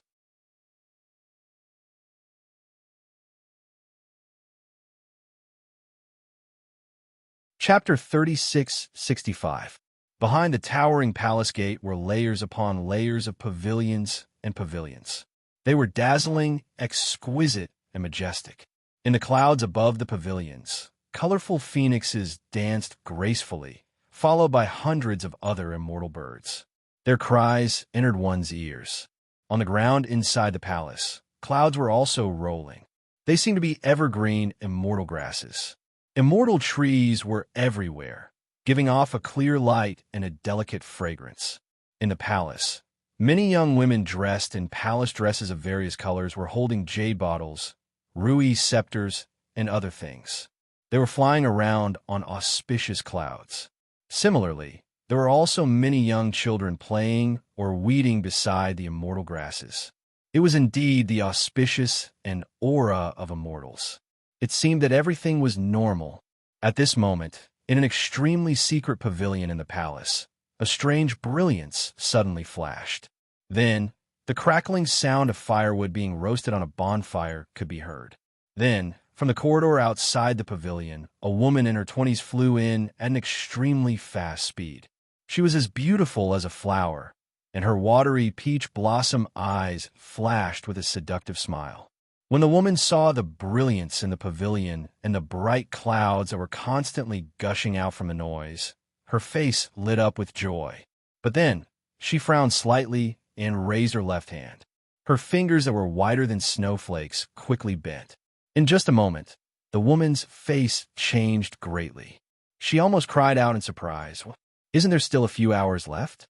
Why did this thing suddenly fly back?" After saying that, the woman's face became ferocious, and the sweet smile disappeared in an instant. Then, the woman flew to the pavilion. However, before she could get close, layers of tiny inscriptions gushed out from all over the pavilion, forming a huge chain armor. The chain armor shone brightly, and each ray of light was like a sharp sword, blocking the woman's path. Alas! The woman's eyes turned slightly, and then she seemed to have thought of something. She stepped on an auspicious cloud, rushed out of the pavilion, and flew directly to the palace gate of Jasper Flower Palace. Along the way, many palace maids stopped on their clouds and stood quietly to greet her. The woman looked hurried and didn't pay any attention to them at all, causing these palace maids to lower their heads and whisper to each other. After a while, the woman returned from outside the palace with a strange expression. She rushed into the depths of the palace and only stopped when she came to a small door. She lowered her cloud and took a deep breath. She walked to the door and lowered her head. Gu Xianyun requests to see the princess. After a while, a young and beautiful woman walked out of the small door and said with a smile, "Sister Xianyun, the princess is not in the palace today. If you have something to do, you can come in 3 days." Ah! Hearing this, Gu Xianyun's face changed, and he begged, "Sister Xiajing, where did the princess go? Little sister has an urgent matter here. I want to report this to the princess as soon as possible. If there's any delay, I won't be able to keep my life." Hearing this, the woman's face turned serious, and she asked anxiously, "Xianyun, what happened?" However, this was only said out of impatience. After saying this, the woman quickly said, "Oh, Xianyun, you don't have to explain it to me." Then she took Gu Xianyun's hand and comforted him. "Don't worry, sister. It's only 3 days. The princess will be back soon. Sister you, 3 days. 3 days is 3 years." Gu Xianyun blurted out, but he didn't say it out loud. Hearing this, Yu Xiaojing immediately understood. Of course, she also knew the key point. However, she still shook her head slightly. "Sister Xianyun, it's not that I don't want to send a message to you. It's the princess who doesn't allow it. Yesterday, the princess went to the school of the Emperor's Star with Princess Meow Meow. Do you think I can go to the school of the Emperor's Star to send a message?" Alas! Hearing the school of the Emperor's Star, Gu Xianyun immediately lowered his head and muttered, "Princess Qingqing has always been at odds with the school of the Emperor's Star. If I go to send a message, I'll be seeking death. Both of them will die. Which one do you choose?" Yu Xiaojing blinked and looked at Gu Xianyun. Gu Xianyun froze and then pondered. After a while, he bowed and said, "Thank you for your reminders, sister. Everything will be decided after the princess comes back." "Yes, that's right. Don't be too anxious." Yu Xiaojing nodded with a smile. "Although I don't know what kind of task you're doing for the princess, there's no need to rush. However, since it's a task, there's a possibility that you'll screw it up. Then, I'll have to see how badly I screw it up. Imagine if I made any mistakes and how the princess will punish me. Actually, the princess empathizes with us the most. She won't be too harsh on us." Gu Xianyun smiled bitterly and said in a low voice, "Actually, I'm not sure either. However, perhaps it's not as serious as I think. Elder sister, if the princess comes back, can you take a look at her mood before you inform this little sister? You're making things difficult for me." Yu Xiaojing smiled even more bitterly. When has the princess ever come back with a smile from the school of the Emperor's Star? "Sister, you're just making things difficult for me. My life is at stake." Gu Xianyun begged, "Sister, you must think for me. Sister Xianyun, go ahead. I'll remember this." Yu Xiaojing smiled. "Everything will be fine after the heaven selection." "Yes, thank you, sister." Gu Xianyun squeezed out a smile. After Yu Xiaojing entered the small door, he walked out of the small courtyard with displeasure on his face.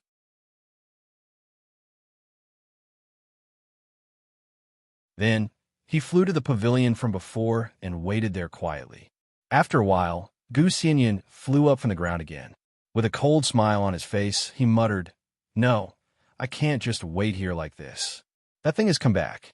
Although it's early, it's not a big mistake. However, I'm afraid only Kong Hongwu knows what happened at Yaodai Mountain. If I don't get to the bottom of this when the princess asks, how can I answer?" As he spoke, Gu Xianyun flew into a corridor and disappeared. Poor Xiao Hua didn't know that the trouble this time actually involved the princess of the Immortal Palace. He followed Fairy Jing onto the Rainbow Bridge. Naturally, Fairy Jing took him and flew behind Zhai Xingzi. Although Zhang Daoran and Sun Kongsheng were behind them, they just looked at each other and didn't say anything. After they flew across the Rainbow Bridge and rushed into the huge black hole, just like when they entered Yaotai Mountain, light and shadow flashed. As if they had passed through many small worlds, a vast mountain range appeared in front of Xiao Hua and the others. Woo-woo! At this moment, the north wind was blowing above the mountain range. Large snowflakes fell from the sky. Before they could land, they were torn to pieces by the wind. A gust of cold air rushed into Xiao Hua's mouth and nose. Xiaohua took a deep breath. It was really a refreshing feeling. I'm Zhai Xingzi. I didn't ask for your Dharma name. Zhai Xingzi flew in front.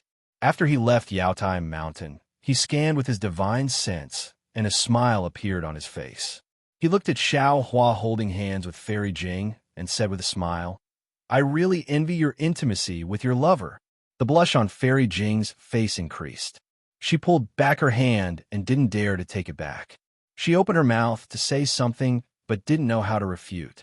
She simply lowered her head and didn't say anything. Xiao Hua smiled and cupped his hands, saying, I'm Xiao Hua. My Dharma name is Taoist Xiao. Xiao Hua. Zhai Xingzi frowned. A cold smile immediately appeared on his face. So you're Xiao Hua. Not bad, not bad. Zhai Xingzi said not bad, but his face was full of disdain. How is that not bad? What's the meaning of this, Taoist? Xiao Hua was somewhat bewildered. Just as he was about to speak, Zhai Xingzi flung his sleeve and said coldly, I originally thought you were a forthright person. Who knew? Your heart was actually dirty. Alas, you can't judge a book by its cover. After saying that, he urged his figure and flew to the other side of the foothills. Is this guy sick? Xiao Hua was completely at a loss and couldn't help but say in a low voice. Uft. Fairy Jing on the side chuckled and said, previously on Yaodai Mountain, Zhai Xingzi was together with Taoist Huda.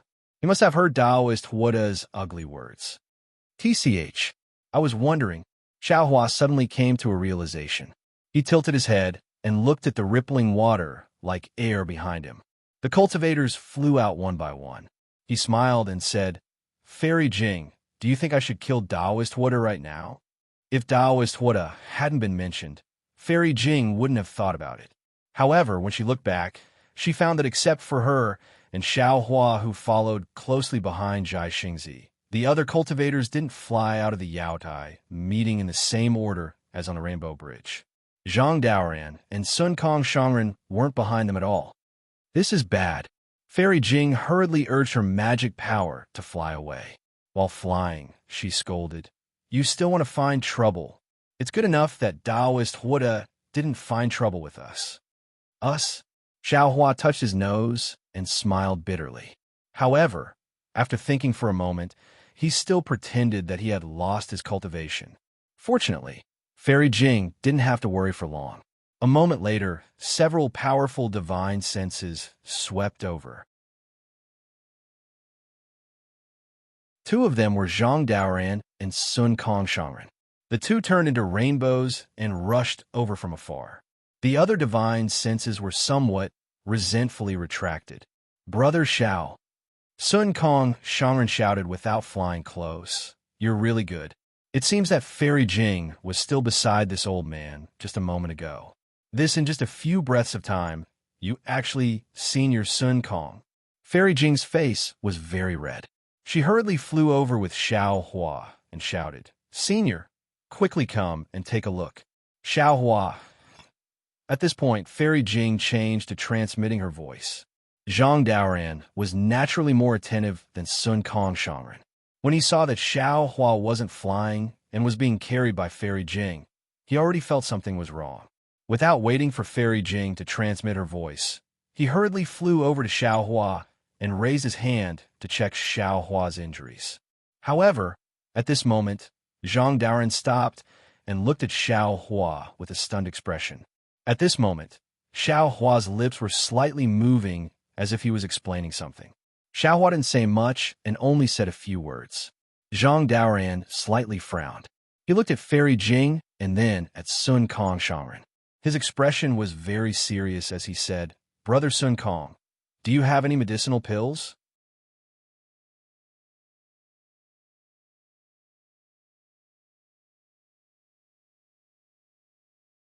Chapter 3666.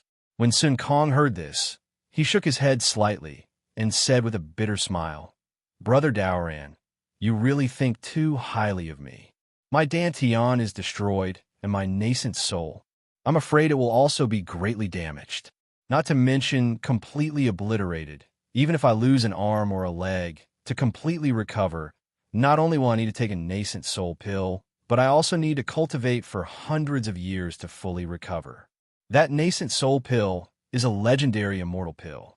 I've only heard of it and never seen it, but at this point, Sun Kong hesitated and said in a low voice, I know a secret recipe to use the nascent soul of a cultivator who just became a nascent soul. Xiao Hua laughed and hurriedly waved his hand.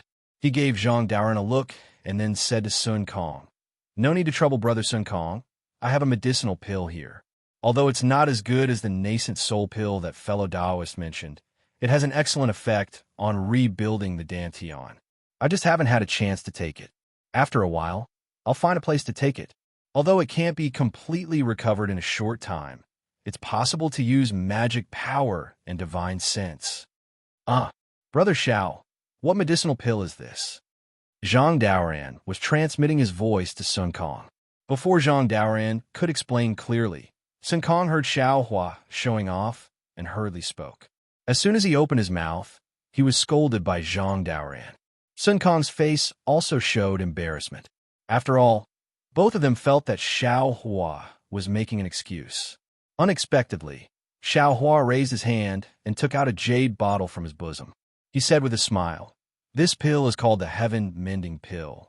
Not only can it be used to repair the Dantian, but it can also repair meridians. Damn, the name is really arrogant, Sun Kong said with a smile. If it can repair nascent souls, that's even better. Xiao Hua shrugged his shoulders and took another Heaven-Mend pill. He replied, This medicinal pill has been used by Little Brother before on Gold Core and Foundation building disciples whose cultivations were crippled. I still don't know what kind of effect it has on nascent souls. Really? Not to mention Sun Kong. Even Zhang Daoren asked with some surprise. Xiao Hua smiled and took out a few more jade bottles and handed them over. He said, I'll give these two brothers some first. Thank you for your care on Yaotai Mountain. Zhang Daoren and Master Sun Kong laughed and caught it. They looked at each other, and there seemed to be something else in their eyes. Xiao Hua, if you've consumed the medicinal pill, you should first find an abode to rest in. Once your injuries are slightly better, I'll ask the two seniors to send you back to Black Cloud Ridge. Fairy Jing had been holding Xiao Hua back. Her previous anxiousness was a temporary measure, but now that there were two male cultivators, Fairy Jing could no longer act as a temporary measure.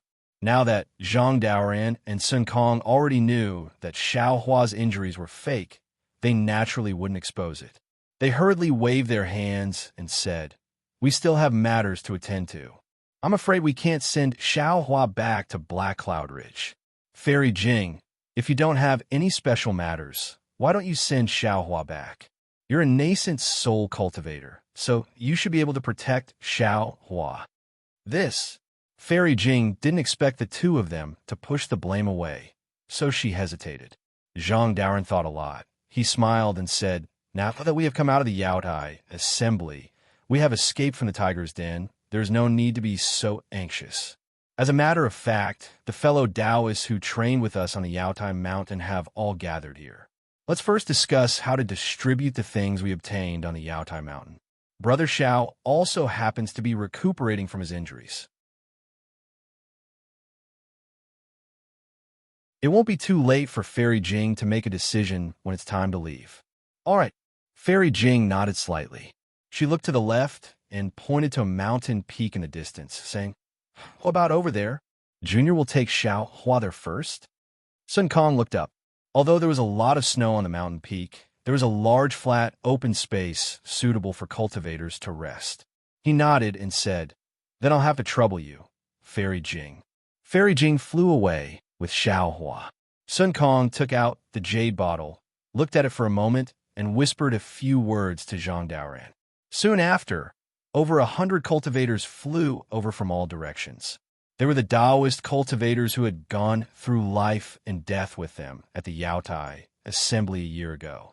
Even if Kong Hongwu was still alive, he probably couldn't believe that the Yaotai assembly he had painstakingly created to provoke Taoist cultivators to kill each other and weaken the power of Taoist cultivators had now become an opportunity for Taoist cultivators to get closer and cultivate feelings. Although it hadn't happened before, from today onwards, More and more cultivators had tasted the sweetness and began to form groups at the Yaotai assembly.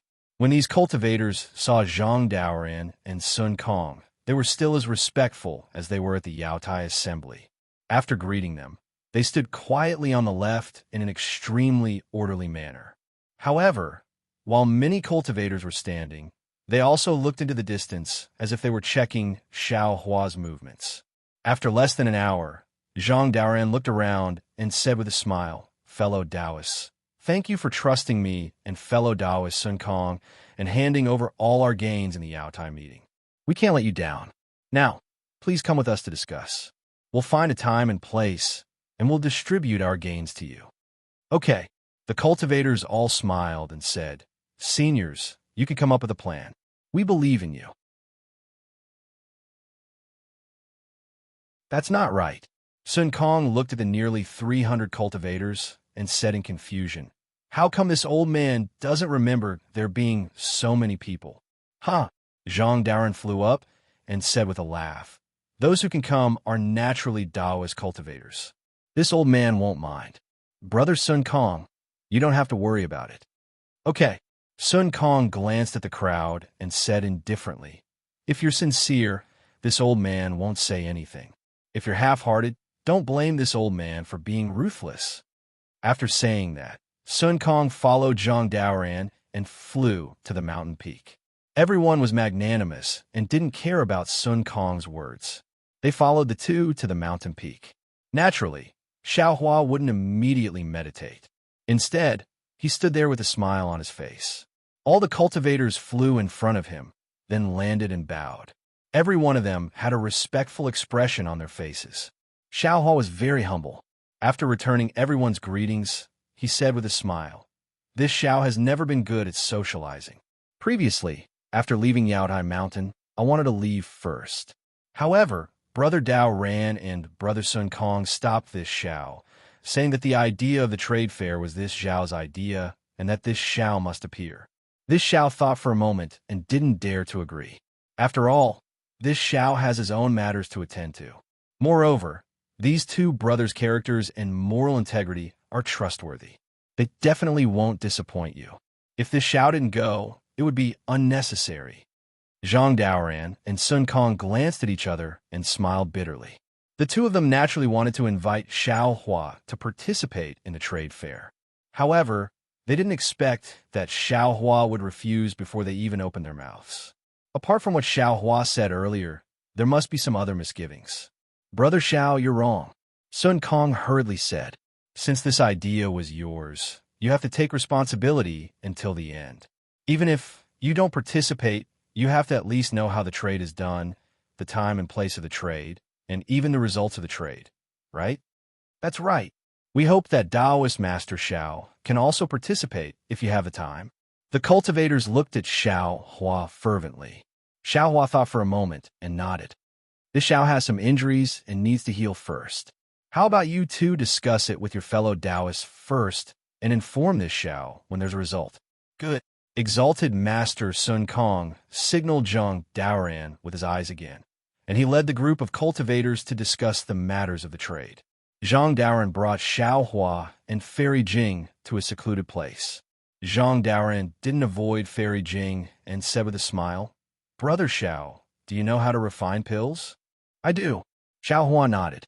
Zhang Daoran's face revealed a happy expression and probed, "Was the heaven-mending pill refined by Brother Xiao?" "Yes," Xiao Hua said concisely, putting Zhang Daoran's heart at ease. Good, Zhang Daoran said 3 times in a row and rubbed his hands. There are many fellow Taoists in the hidden immortal continent who can refine pills. Even this old man can only refine ordinary pills. As far as this old man knows, there isn't a single cultivator who can refine an immortal pill like the heaven-mending pill. Xiao Hua smiled. He naturally understood what Zhang Daoran said. The cultivators of the hidden immortal continent had to rely on themselves to cultivate, whether it was refining pills or refining tools. However, because of limited energy, limited spiritual herbs, and limited materials, those who could truly become masters were naturally very few. Moreover, once they cultivated to foundation establishment, They had to prepare spiritual herbs for the dry separation pill and familiarize themselves with the refining method. Once they cultivated to Jindan, they had to worry about the nascent pregnancy pill. How could they be distracted by other pills? Even if there were some rogue cultivators who didn't establish a country and wanted to make a living by refining pills and refining tools, it would be impossible for them to cultivate to the point of perfection by themselves, right? Brother Daoran, if you have any errands, just say the word, Xiao Hua said with a smile. Zhang Daoran waved his hand. Let's talk about it in detail later. It's not appropriate to say it now. Good. If Brother Daoran has something to do, this Xiao will definitely do his best. Xiao Hua agreed. Moreover, after thinking for a moment, he waved his hand and took out a small Chinquan pouch. He handed it to Zhang Daoran and said, the pills inside are for Brother Daoran and Brother Sun Kong. You can distribute them as you see fit. Zhang Daoran took the small Chinquan pouch and scanned it with his divine sense. He opened his mouth slightly, and his face was full of surprise. Xiao Hua was already used to Zhang Daoran's surprise. Without waiting for Zhang Daoran to speak, he handed over a rejuvenation pill and a heaven-mending pill to Fairy Jing. He said, Fairy Jing, this Xiao has a few pills for female cultivators. They aren't considered precious. Please kindly accept them. Fairy Jing pursed her lips and smiled. Generally speaking, women didn't care whether the things given by others were precious or not. What they cared about was whether others gave them things. Xiao Hua didn't say what kind of pills he gave Fairy Jing. Fairy Jing's heart was immediately filled with sweetness. Fairy Jing reached out to take them and carefully put them away in the Chinquan pouch. She lowered her head and said, Many thanks, fellow Taoist Xiao. No need to thank me. No need to thank me. Xiao Hua blinked his eyes. Just take it as my thanks for escorting Fairy Jing.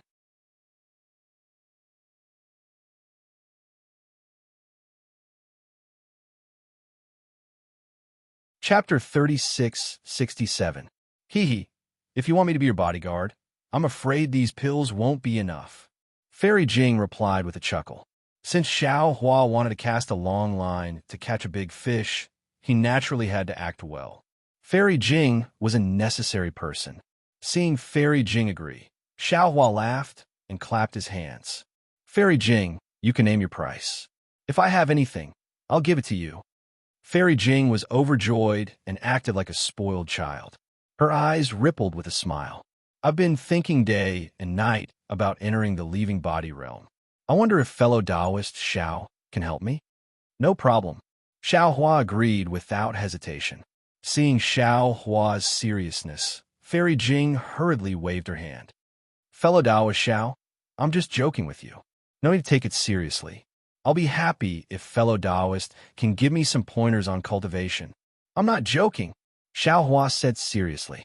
Then, he even looked at Zhang Daoran, who was smiling beside him. Brother Daoran, we all have to face the out-of-body stage. Isn't it better to comprehend it together than to work behind closed doors? Well said, Brother Xiao. Zhang Daoran hurriedly gave a thumbs up and praised. When Brother said you weren't going to participate in the trade fair, I was worried that Brother had some misgivings and that we had some bad intentions. Now, it seems that's not the case. Since that's the case, Brother Xiao, this old man will discuss something with you. Then, Zhang Daoran transmitted a few words to Xiao Hua. The general idea was that he wanted to unite his forces with Sun Kong's and Xiao Hua's forces to develop together. Moreover, there was a faint hint of entrusting. Xiao Hua pondered for a moment and nodded. This matter is of great importance. I'm afraid it's not something that can be explained in a few words. After the trade fair, I'll have someone discuss it with Brother Daren's subordinates. The three of us will have a good idea. Good, it's a deal. Zhang Daren's heart was set. He smiled at Fairy Jing. I'll have to trouble Fairy Jing to protect Taoist Xiao. I'll go over there and take a look. Senior Daoran, please. Fairy Jing respectfully bowed and sent Zhang Daoran away. Seeing Zhang Daoran leave, Xiao Hua sat cross-legged on the snow with his 5 hearts facing the sky. His mind entered his body to investigate.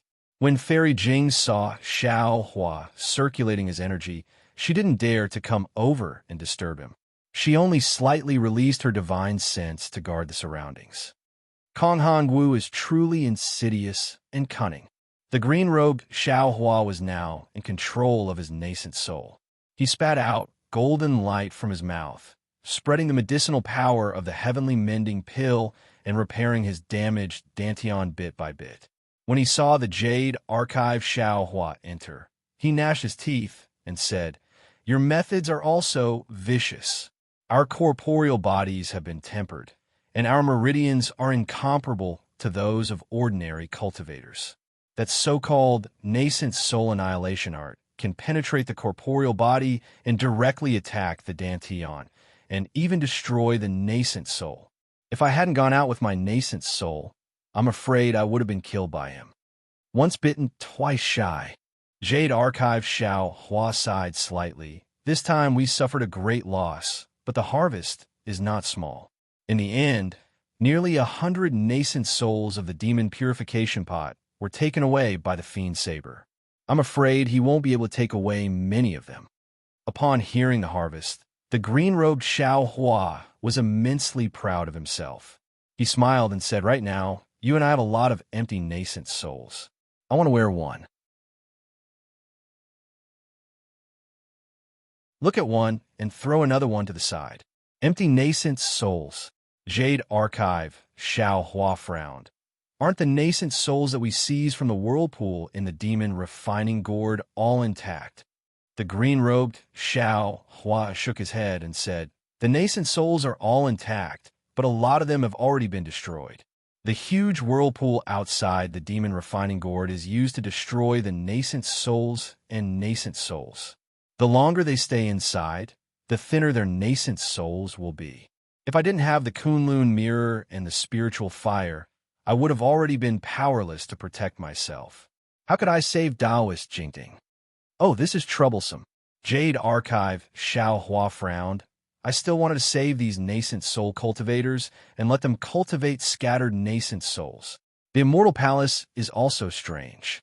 Why do they have so many nascent souls?" The green-robed Xiao Hua was quite puzzled. Jade Archive Xiao Hua shrugged. "I'm afraid you'll have to ask that immortal envoy and Kong Hongwu. Unfortunately, Kong Hongwu was killed by the demonic saber, and even his nascent soul didn't escape. There's simply no way to interrogate him." "Right. Do Shan Jun's spiritual sense control ink cloud pupil has a secret technique to control nascent souls using spiritual sense." The green-robed Xiao Hua suggested again. "Although this secret technique is really sinister, it's suitable for these nascent souls whose nascent souls have yet to reach perfection. It's better than letting their nascent souls dissipate in a muddle, right? Moreover, fellow Taoist is proficient in nascent soul branding and nascent soul splitting techniques. In addition, your spiritual sense has been tempered to such a terrifying level in the Rockfall Matrix. This nascent soul is simply tailor-made for fellow Taoist." "That's not all." A voice faintly resounded in the void like heavenly thunder. Jade Archive Xiao Hua raised his head in surprise. "Soul Cultivator fellow Taoist has also made progress?" "That's right, fellow Taoist. Please come in for a chat." Soul Cultivator Xiao Hua said with a smile. Jade Archive Xiao Hua's figure flashed and disappeared into the mysterious dark clouds. After a moment, he returned to his dantian with a smile. Soul Cultivator Xiao Hua had already comprehended several soul cultivation techniques. Among them, there was a technique to repair the nascent soul, or rather, a beginner technique to repair the soul. Isn't this what Xiao Hua needs the most right now? Great! Green-robed Xiao Hua urged his invisible nascent soul to clap his hands and laugh. "It's really like someone giving you a pillow when you're sleepy. Now that everything is ready, I don't even need the east wind anymore." "Indeed," Xiao Hua nodded. "However, I seized 12 nascent souls from the swirl in the demon purification pot, and 11 were seized by fellow Taoist in green robe, including the 117 nascent souls that fellow Taoist in green robe sent into the lost realm of Kunlun when he was refining the Kunlun mirror in the swirl. We have over 140 nascent souls that are still missing. It will take a lot of time and energy to repair the nascent souls of these nascent souls without using the secret technique of telepathic thoughts. Don't be a hypocrite. The green robe Xiao Hua sneered. Who knows what kind of character these nascent soul cultivators have? If you don't use your secret technique, how are you going to control them? Don't be a snake-warming farmer. I will naturally consider this. Xiao Hua smiled. You don't have to worry, fellow Taoist green robe. That's good. The green-robed Xiao Hua didn't speak anymore. In fact, after this Yaotai meeting, it's obvious where our shortcomings are. Jade Archive Xiao Hua said, I need a more powerful spiritual weapon, or even a spiritual treasure. And the green-robed Xiao Hua curled his lips. He knew that his problem had come, so he only responded lazily. The soul-punishing vital light needs to be refined again. The previous two nascent soul sword spirits were already difficult to kill a 5th-stage essence chi cultivator. Moreover, the previous soul-punishing vital light mainly had an En-type sword spirit, which was too soft. Many cultivators' defensive magic treasures couldn't be pierced through. This time, I obtained Taoist Wada's fire gourd. I can refine it into the soul-punishing vital light. There's also that spatial monster's thigh. The green-robed Xiao Hua saw that he couldn't refuse, so he blinked his eyes and said, the tip of that thigh can pierce through the void. It's very sharp. There's no harm in refining it into the soul-punishing vital light. You only need to use the tip. Xiao Hua knew that the green-robed Xiao Hua's words were very reasonable. He thought for a moment and said, I feel that there are other uses for other places. Good. The green-robed Xiao Hua clapped his hands. Just this little bit is enough. There's also the soaring dragon shears. Xiao Hua said again. Previously, I felt that this thing was only half a piece, so I didn't want to refine it. I wanted to wait until I gathered all the pieces. Unfortunately, even the last piece of the Kunlun mirror has been found, but this thing has no clues at all. Taoist green-robed, please refine it while you're at it. While I'm at it. The green-robed Xiao Hua smiled bitterly. Does Taoist know how difficult it was for I to refine the Kunlun mirror? To tell the truth, if it wasn't a matter of life and death, I wouldn't have been able to refine it easily. Xiao Hua, of course, instantly said, that's why Taoist is several times more powerful than I. I can only trouble Taoist for this matter. I heard Confucian Taoist drop a book bag, saying something about a hands-off shopkeeper. Taoist, isn't he talking about you? The green-robed Xiao Hua said somewhat eccentrically. Confucian Taoist Xiao Hua's voice uncontrollably sounded above his head. He then hurriedly explained, Taoist, this isn't what I said. It's what the green-robed Xiao Hua said himself. No matter. Fellow Taoists are all improving. I am also very happy, Xiao Hua said with a smile. He then handed over the sword gourd, fire gourd, and soaring dragon shears to the green-robed Xiao Hua, waiting for him to refine it after he repaired his dantian. Give it to me. The green-robed Xiao Hua stretched out his hand. Without Taoist blood essence, I can't refine it. Xiao Hua sighed and waved his hand. Taoists should first repair your dantian and slowly nourish the two magic treasures. It's really not easy for I to take out my blood essence now. Let's wait a bit. That bastard Mo Ling has seriously injured us. The green-robed Xiao Hua was silent. After a while, he advised in a low voice, Taoist. Mo Ling is an outsider after all. You can't trust him. That demonic technique is also a technique of the demonic realm. You and I are humans. It's fine if we don't cultivate it. Xiao Hua smiled bitterly. Maybe before, but now I have been forced to do something beyond my ability. If I don't cultivate the demonic technique, I can't control the demonic saber.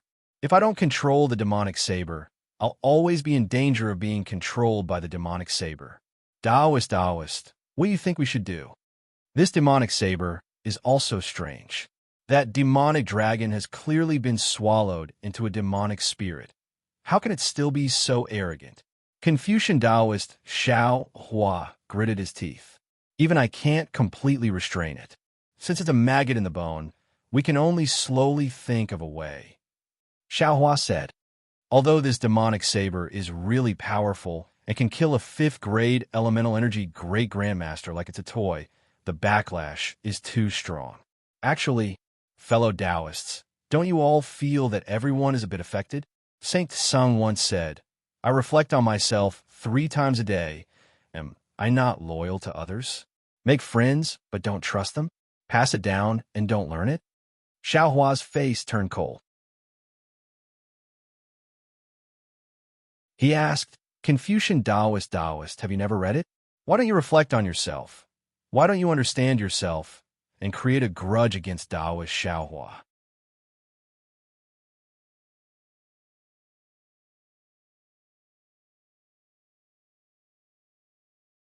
Chapter 3668. Sigh, fellow immortal is right. The Confucian cultivator Xiaohua let out a long sigh. My Confucian cultivator's righteous qi is innately capable of suppressing devilish qi. But if it is corroded by a devilish spirit, the degree of damage is also several times greater than that of fellow immortals. This matter, I was wrong. Hee, it's best to correct your mistakes. The green-robed Xiaohua spoke first. Fellow Taoist, you've already given Green Robe the magic tool of the Taoist sect. Shouldn't you also give my Confucian cultivator's imperial magic tool to me? The regretful Confucian cultivator Xiaohua asked for the imperial magic tool, as if he wanted to make up for his mistake. Jade Archive Xiaohua thought for a moment, then nodded and said, That's right, the Imperial Star Spike and the Imperial Shield should be given to fellow Taoist. There are also some things for Confucian cultivators. These aren't urgent. After fellow Taoist Green Robe organizes them, I'll give them to fellow Taoists to comprehend. Actually, Confucian cultivator Xiaohua hesitated for a bit before saying, I feel that the Confucian cultivator's Tao is a single breath.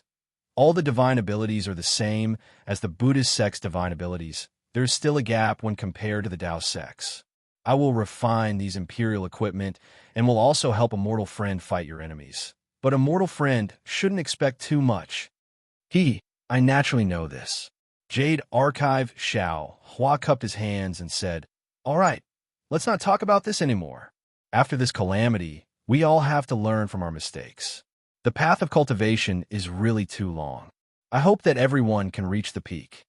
Haha, I've reached the peak. Doesn't that mean you've also reached the peak? The green-robed Xiaohua smiled, and then said to the scholarly cultivator Xiaohua, you shouldn't covet Kong Hongwu's Chinquan bag. Although I have been recuperating and haven't carefully examined it, I can roughly see that in addition to the star card and other things Kong Hongwu cultivated, most of it is my Tao sect's magic treasures and cultivation methods. It was most likely the body he had collected in the hidden immortal continent. On the other hand, the cosmos pouches of the other 3 Star Lords have quite a few good items. Speaking up to here, the green-robed Xiaohua looked at the Jade Archive. Xiaohua said, That's right, fellow Taoist Jade Archive. Within Kong Hongwu's Chinquan pouch, there are indeed a few good items from my Tao sect. There are even many secret techniques. There's a jade box with a lot of runes on it. Those runes are the talismans of the Tao sect, and there is definitely something strange inside. Fellow Taoist, why don't you go take a look? All right, I understand. When Jade Archive Xiaohua heard that Kong Hongwu's Chinquan bag didn't have many things from Starlord Palace, he lost interest and nodded slightly. I will go take a look now. Farewell, fellow Taoist. The green-robed Xiaohua cupped his hands and said with a smile.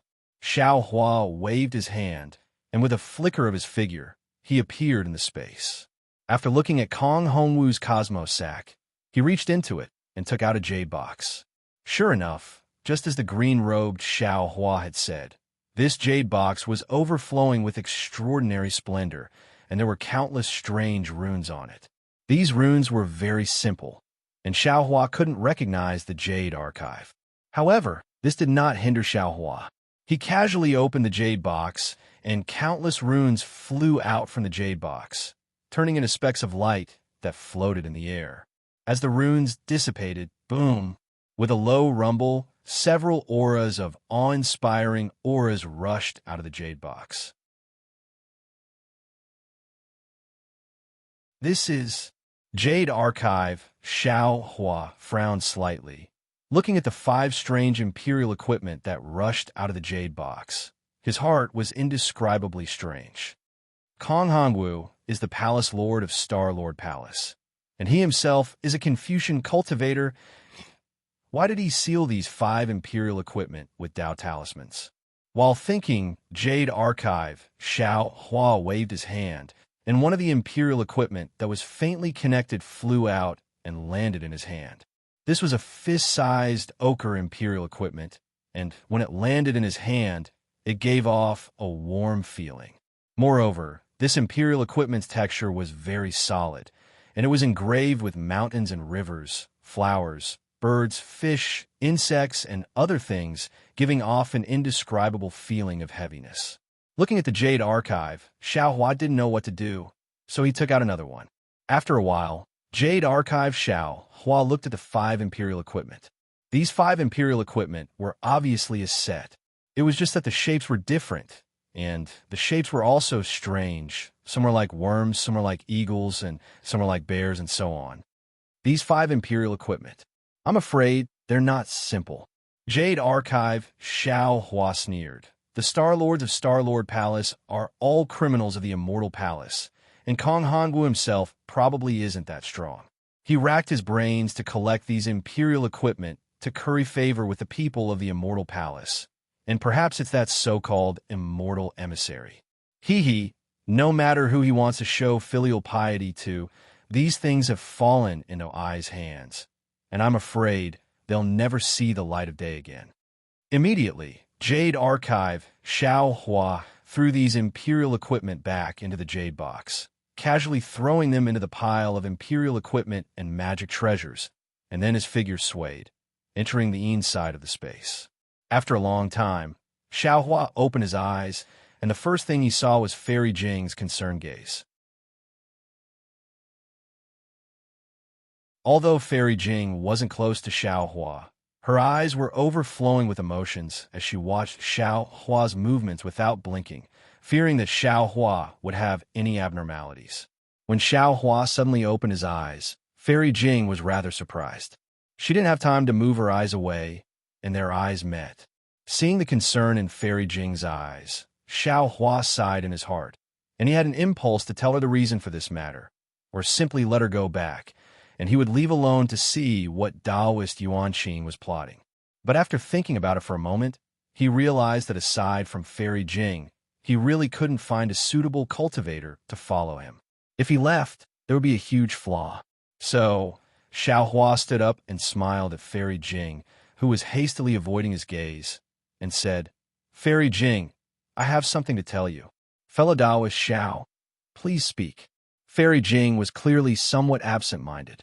"If one day you discover that this Xiao is deceiving you about something, please don't blame this Xiao. This Xiao has his own difficulties." In fact, these words were quite obvious. If it was under normal circumstances, with Fairy Jing's pure heart, she would definitely be able to hear it. Unfortunately, this woman was currently a part of the situation, so how could she distinguish it? She hesitated for a moment, and then a trace of sadness appeared between her brows, as if she was thinking of something else. Xiao Hua's heart thumped. Just as he was about to explain, he heard Zhang Dairen's loud laughter again. "Brother Xiao, I didn't disturb you, did I? If you've already rested, please come over like this. We've already arranged everything." "Fairy Jing, don't think too much." Xiao Hua could only comfort her like this, and urged his figure to fly over. Of course, flying techniques were the most ordinary, and his speed was also extremely slow.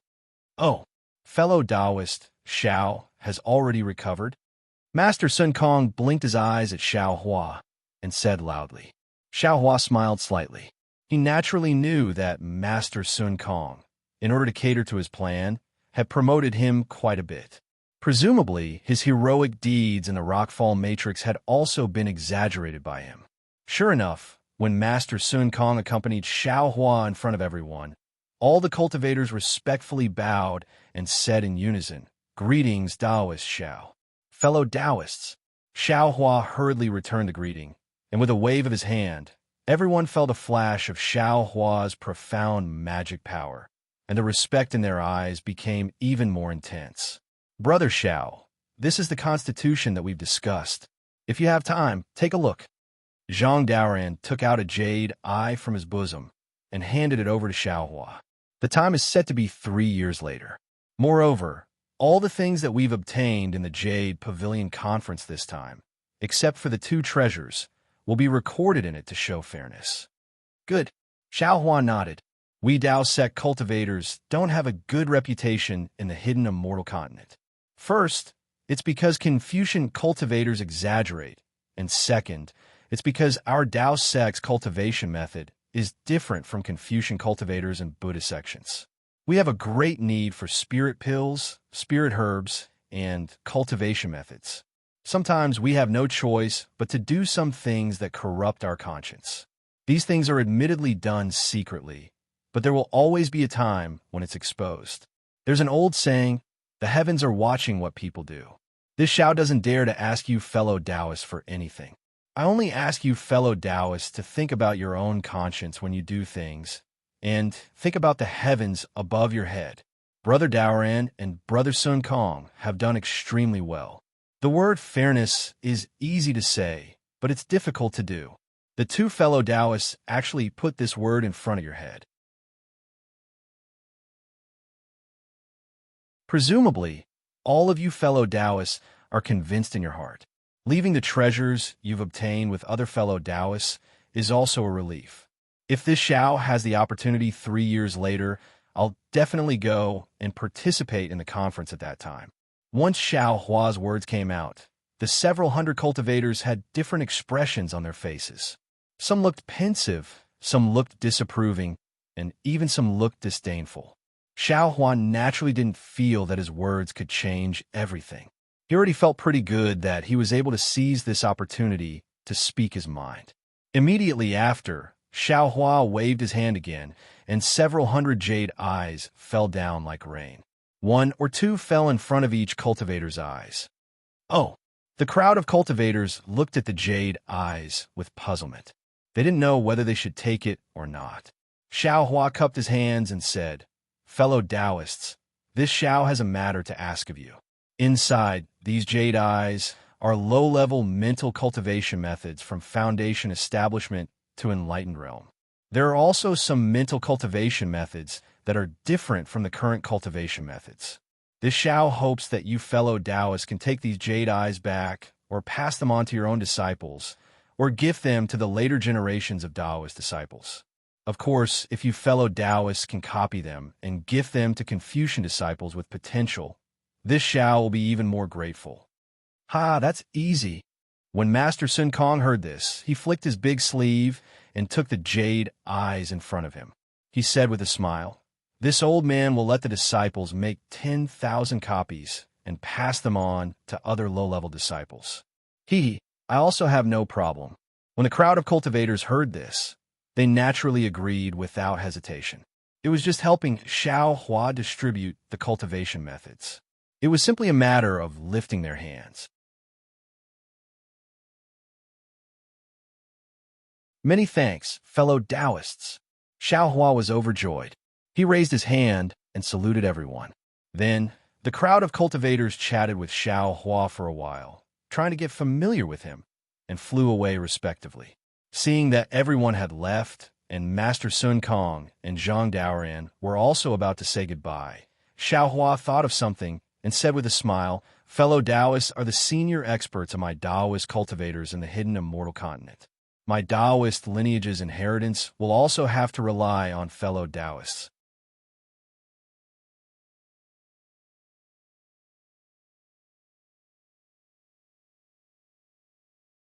Chapter 36-69. Then, Xiao Hua told them about his suspicions that Confucian cultivators had tampered with the Taoist techniques. Zhang Daoran and Sun Kong had cultivated for thousands of years and had encountered far more things than Xiao Hua. So how could they not feel anything? However, they had always been minding their own business. They were already very happy that they had obtained the correct techniques, So how could they care about others? Now that Xiao Hua mentioned it, he even took out a lot of cultivation methods to ask them to teach their disciples. Of course, they all agreed. Finally, before the two left, Xiao Hua specially asked them to help him find children with good aptitudes, and there was no limit to the number, the more the better. Sun Kong and Zhang Daoren knew that Xiao Hua wanted to teach disciples, so they wanted to remind him, but when they thought about how high Xiao Hua's cultivation was, how could he not know the pros and cons? They didn't mention it and cupped their hands to bid farewell to Xiao Hua. Fairy Jing naturally stayed by Xiao Hua's side. She looked at Xiao Hua's actions with a dumbfounded expression. These were things she had never thought about before. In her heart, as long as she could cultivate to nascent soul, then late nascent soul, it would be her life's greatest goal. She didn't dare to hope for out-of-body cultivators, so her agreement with Xiao Hua was just a joke. After everyone had left, Fairy Jing said in a low voice, "Xiao Hua, what are you doing all this for? Are you trying to revitalize the Taoist sect? Are you trying to develop your own power? Is it because your power isn't enough, so you don't want to become sworn brothers with Sun Kong and Zhang Daoren?" Speaking of sworn brothers, Fairy Jing couldn't help but think of Xiao Hua's famous words, and her face flushed. If you're talking about revitalizing the Taoist sect, this Zhao's power isn't enough, Xiao Hua said with a smile. Then just think of it as developing my own power. Although this Zhao's cultivation is good, I don't have many disciples under me, and many of them are good and bad. So it's like that. Fairy Jing nodded, but she understood that just developing her own power didn't need to be so troublesome. This is a great man. Fairy Jing couldn't help but praise in her heart.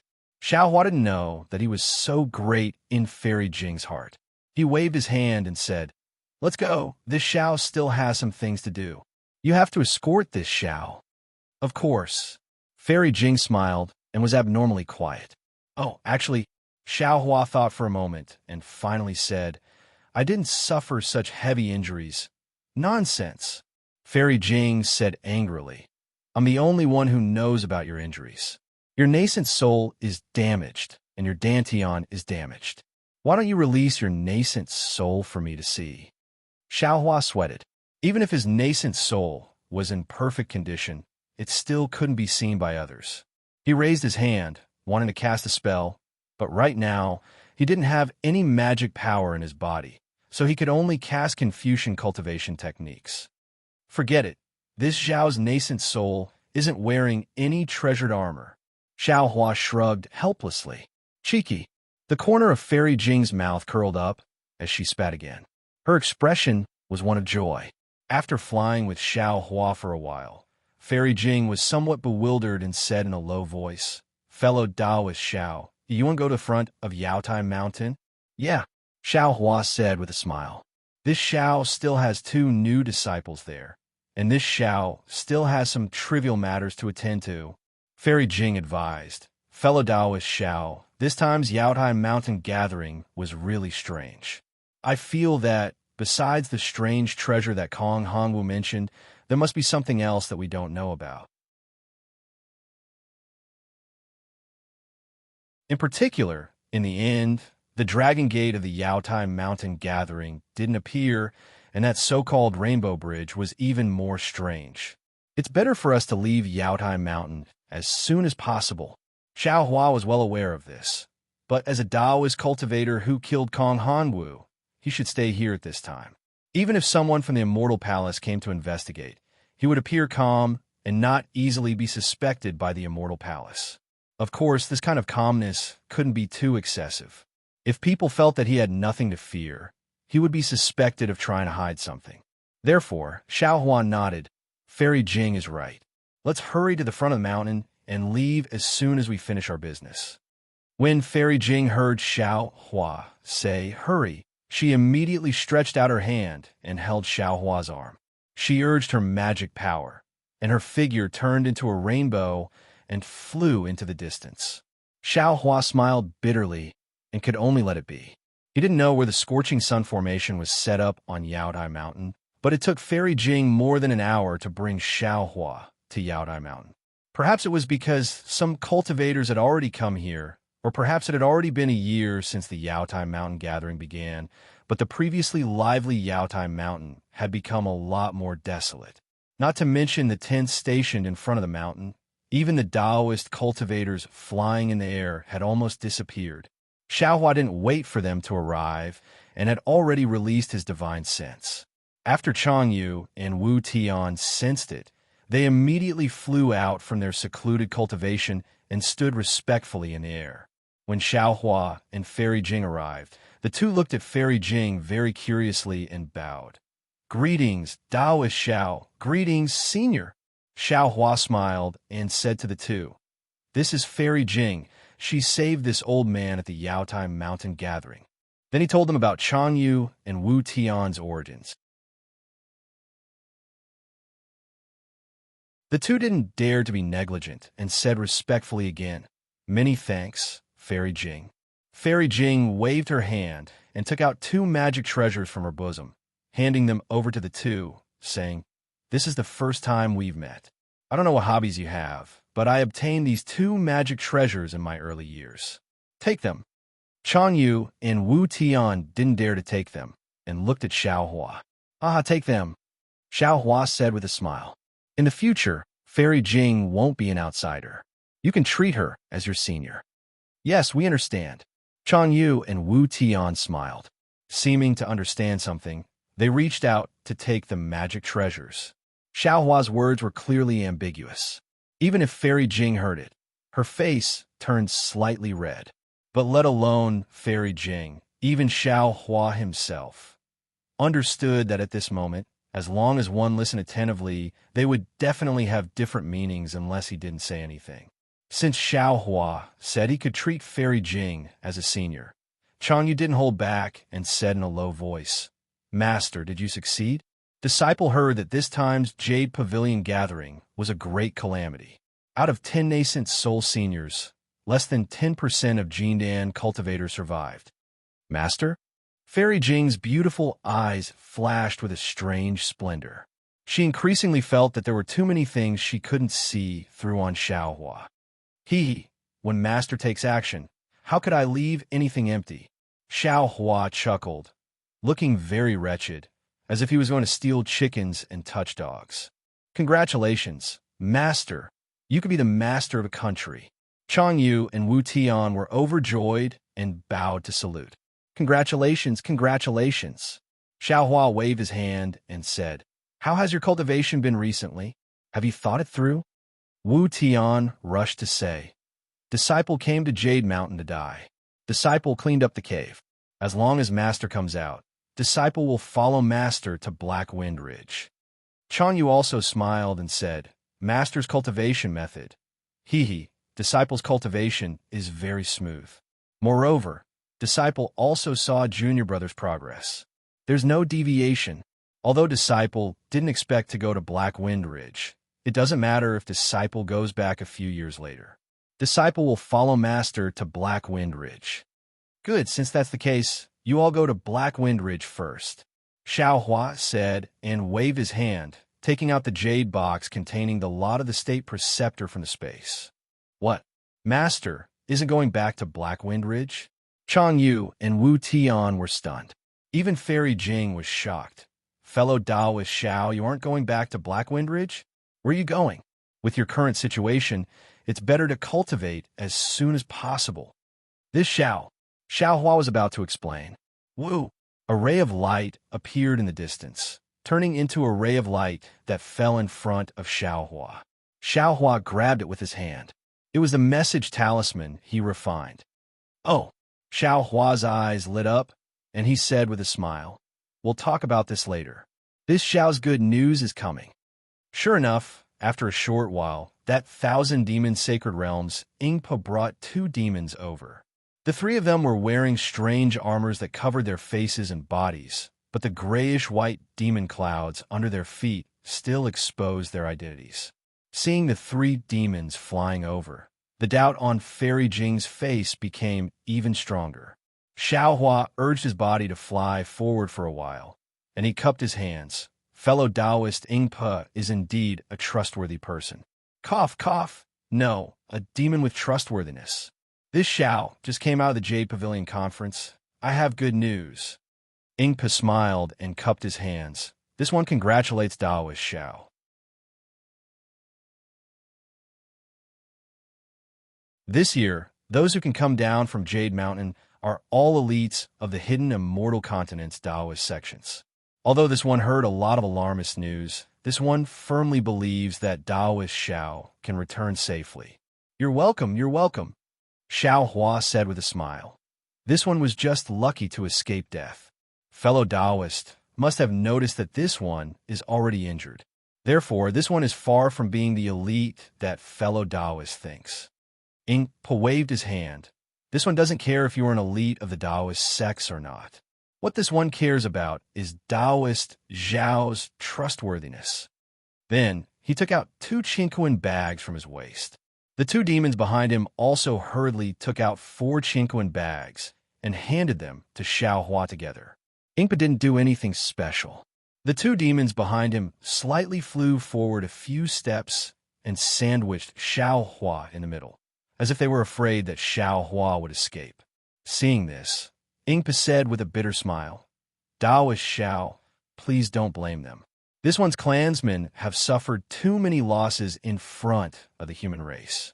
There are too many tricks that they can't think of. Even if this one took out Daoist Zhao's vitality stones, the clansmen wouldn't dare to believe it too much. And this old man can understand. Xiao Hua nodded and didn't think it was strange. He waved his hand and took out several small Qinquan bags and handed them to Ingpa and the 2 demons, saying, You guys take the vitality stones first. This one will look at the things inside. Ingpa didn't take the small Qinquan bags, but said a few strange words indifferently. The 2 demons hurriedly took the small Qinquan bags and looked at each other, then flew back behind Ingpa. Okay, this time, thank you, fellow Daoist. Xiao Hua took out a Jade bag and handed it to Ingpa, saying, Next time, if fellow Daoist has something, you can send it to the place recorded on the Jade bag. This one's imprint is inside. It's also recorded who you give it to. They will pay fellow Daoist enough vitality stones.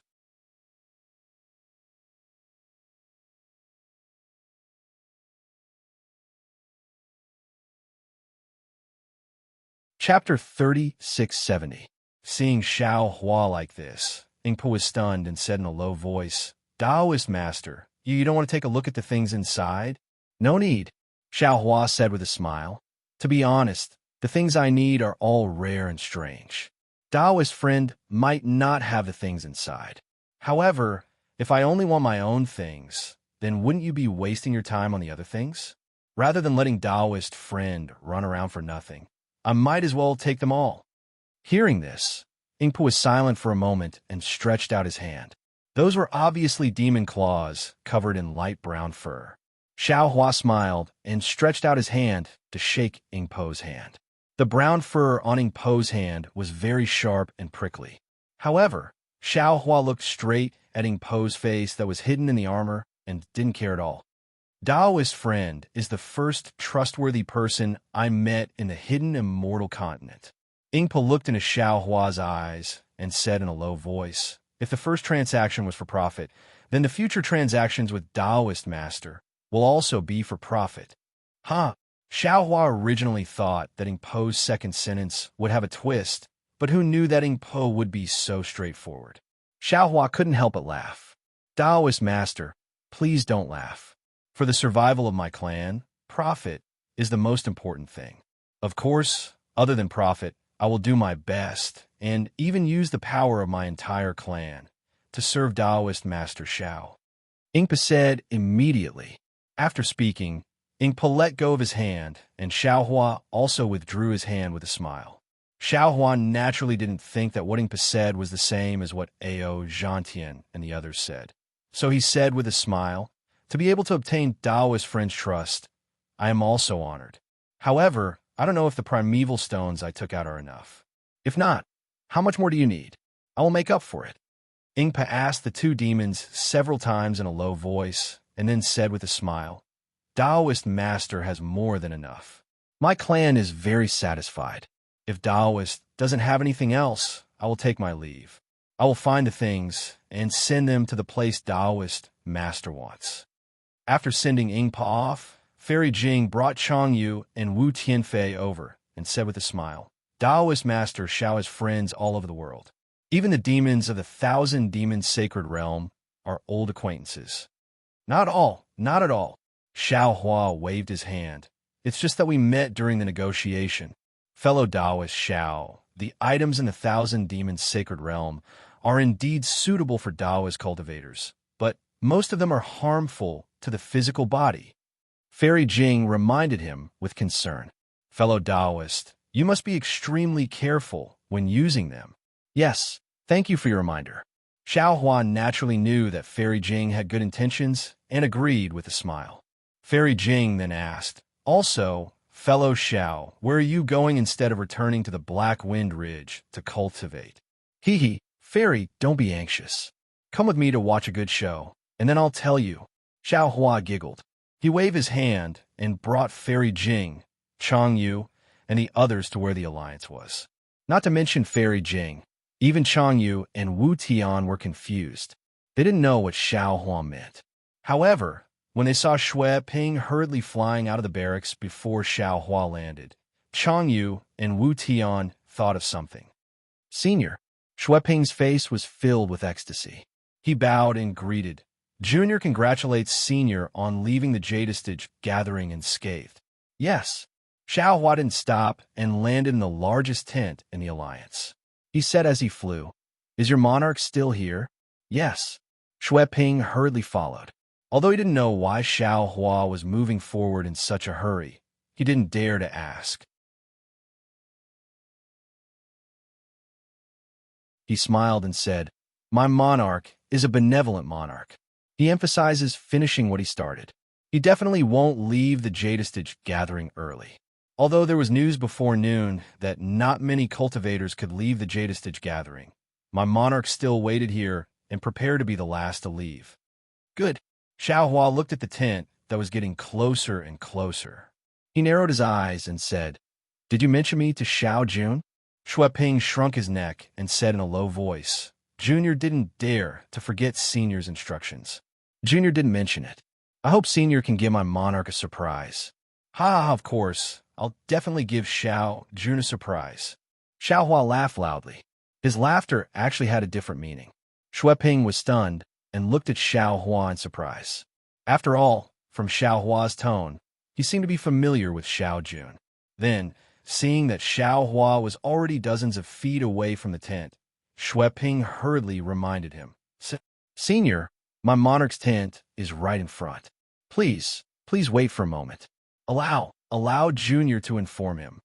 Shui Ping's forehead was already sweating when he said this, and he was stuttering a little. He already felt that something was amiss. When he thought about it carefully, he immediately realized that there was something strange about it. There's no need to inform him, Xiao Hua said coldly. Shui Ping's heart clenched and he opened his mouth. But, yes, although Xiao Hua was a nascent soul senior and looked down on Xiao Jun, this was the military camp of the Chanyang Kingdom after all. This tent was the golden tent of the monarch of the Chanyang Kingdom. Xiao Hua clearly didn't care about Xiao Jun and the Chanyang Kingdom by barging in so openly. Who dares to barge into my monarch's golden tent? As he spoke, several cultivators dressed in different clothes flew out from the left side of the tent. The cultivator at the front, who was at the 3rd grade of Essence Force, shouted coldly, Oomph! Xiao Hua snorted coldly. With a sweep of his divine sense, these cultivators stopped in their tracks and hugged their heads with their hands as if they were in extreme pain. Hee, you two are indeed here. I'm sure you already know why I'm here.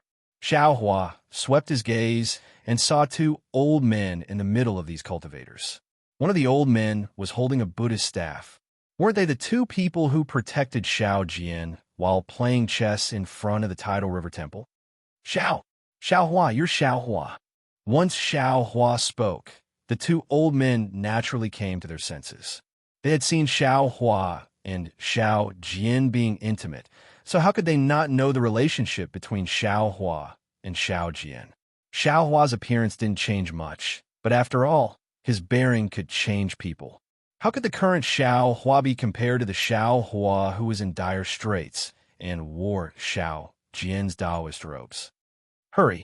The old man was about to shout a warning. Boom!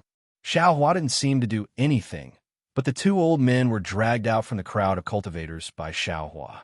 No matter how they opened their mouths, they couldn't utter a single word. Xue Ping was sweating profusely. At this point, how could he not know? He had wholeheartedly wanted to find a strong helper for the single Liang kingdom, but he didn't expect to become Xiao Jun's mortal enemy. Say, Senior, Xue Ping hastily begged. Shut up, Xiao Hua berated. I know what I'm doing. Xue Ping was helpless. He bit his lip and turned to look behind Xiao Hua. Fairy Jing had long concealed her cultivation and looked similar to Chang Yu and the others. The three of them were astonished at first, but when they saw that there were people from the Buddhist sect among these cultivators, they calmed down and thought that there was a rift between Xiao Hua and the Buddhist sect. Therefore, they ignored Xue Ping's gaze. Woo! Xiao Hua flew to the front of the golden tent and raised his hand. The many soldiers standing guard in front of the golden tent were swept aside by the hurricane, and the tent door was immediately opened. Xiao Hua sneered as he landed in front of the tent door. He didn't even look at the nearby armored soldiers who were rushing over. He stepped into the golden tent and said, Xiao Jun, your enemy asked me to come see you. Are you ready? Are you going to return the throne you snatched from someone else? Do you want me to take your head, or do you want to deliver it to me? Do you want me to take away your throne, or do you want me to take away your single Liang kingdom? Boom! Upon hearing this, Xue Ping's head went blank. His body trembled in midair, and he almost fell. Naturally, there were many people inside the golden tent. In front of him were several generals with shining weapons in their hands. Their faces were vigilant as they blocked Xiao Hua's path. Behind these generals were several Buddhist protectors. Each of them held a Buddhist weapon in their hands as they looked at Xiao Hua with bright eyes. Layers of telekinesis were emitted from their bodies. Behind these people was a tall and sturdy monarch wearing an apricot yellow hat and a bright yellow embroidered dragon robe. He was frowning as he looked at Xiao Hua with a puzzled expression. Of course, when this monarch saw Xiao Hua's appearance, he immediately understood something, and his face revealed a trace of relief. Xiao Hua walked into the golden tent and narrowed his eyes to look at the monarch's appearance. He saw that Xiao Jun, whom he had never met before, looked completely different from Xiao Jian. Xiao Jian was a wretched old man, but this Xiao Jun was not only tall, but also had a dignified appearance. He had a square face and large eyes under his thick eyebrows flashed with a dignified divine light. He had a dignified appearance, and even his mottled white hair made others feel a sense of respect.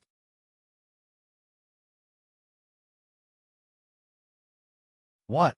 He looked at Xiao Jun and coldly said, You want to fight with this old man? Without waiting for Xiao Jun to reply, Xiao Hua took a step forward. An invisible force pushed the general, who was at least a grade 2 origin energy, to the side. That general clenched his teeth and raised the treasured saber in his hand. Before he could do anything, Xiao Hua coldly snorted.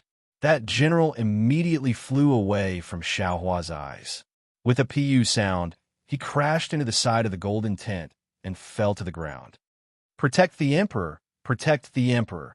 A Buddhist cultivator in front of Xiao Jun shouted as he prepared to take out his Buddhist weapon. Stop! Xiao Jun shouted. His face was calm as he said, This is my private matter. It has nothing to do with you. Don't worry, monarch. Even if this cultivator... How could the Buddhist sect cultivators give up? But before they could say anything, Fairy Jing let out a cold snort and released the pressure of a nascent soul cultivator. The Buddhist sect cultivators were all submerged by this pressure and found it difficult to even open their mouths. Fortunately, Fairy Jing only revealed a bit of her power and immediately withdrew her pressure. The cultivators in the tent were all shocked. That's right, a nascent soul cultivator who came out of the Jade Pavilion conference should have just experienced a life and death situation. How could these people compare to her? You're tuning in to the Romance Rendezvous YouTube channel. We're so grateful for your support, And don't forget to subscribe to join us on this incredible journey through captivating stories. Your generosity through donations truly makes a world of difference, as it's the primary source of revenue that allows me to expand and enhance this channel for you. Thank you from the bottom of my heart for being a part of this adventure.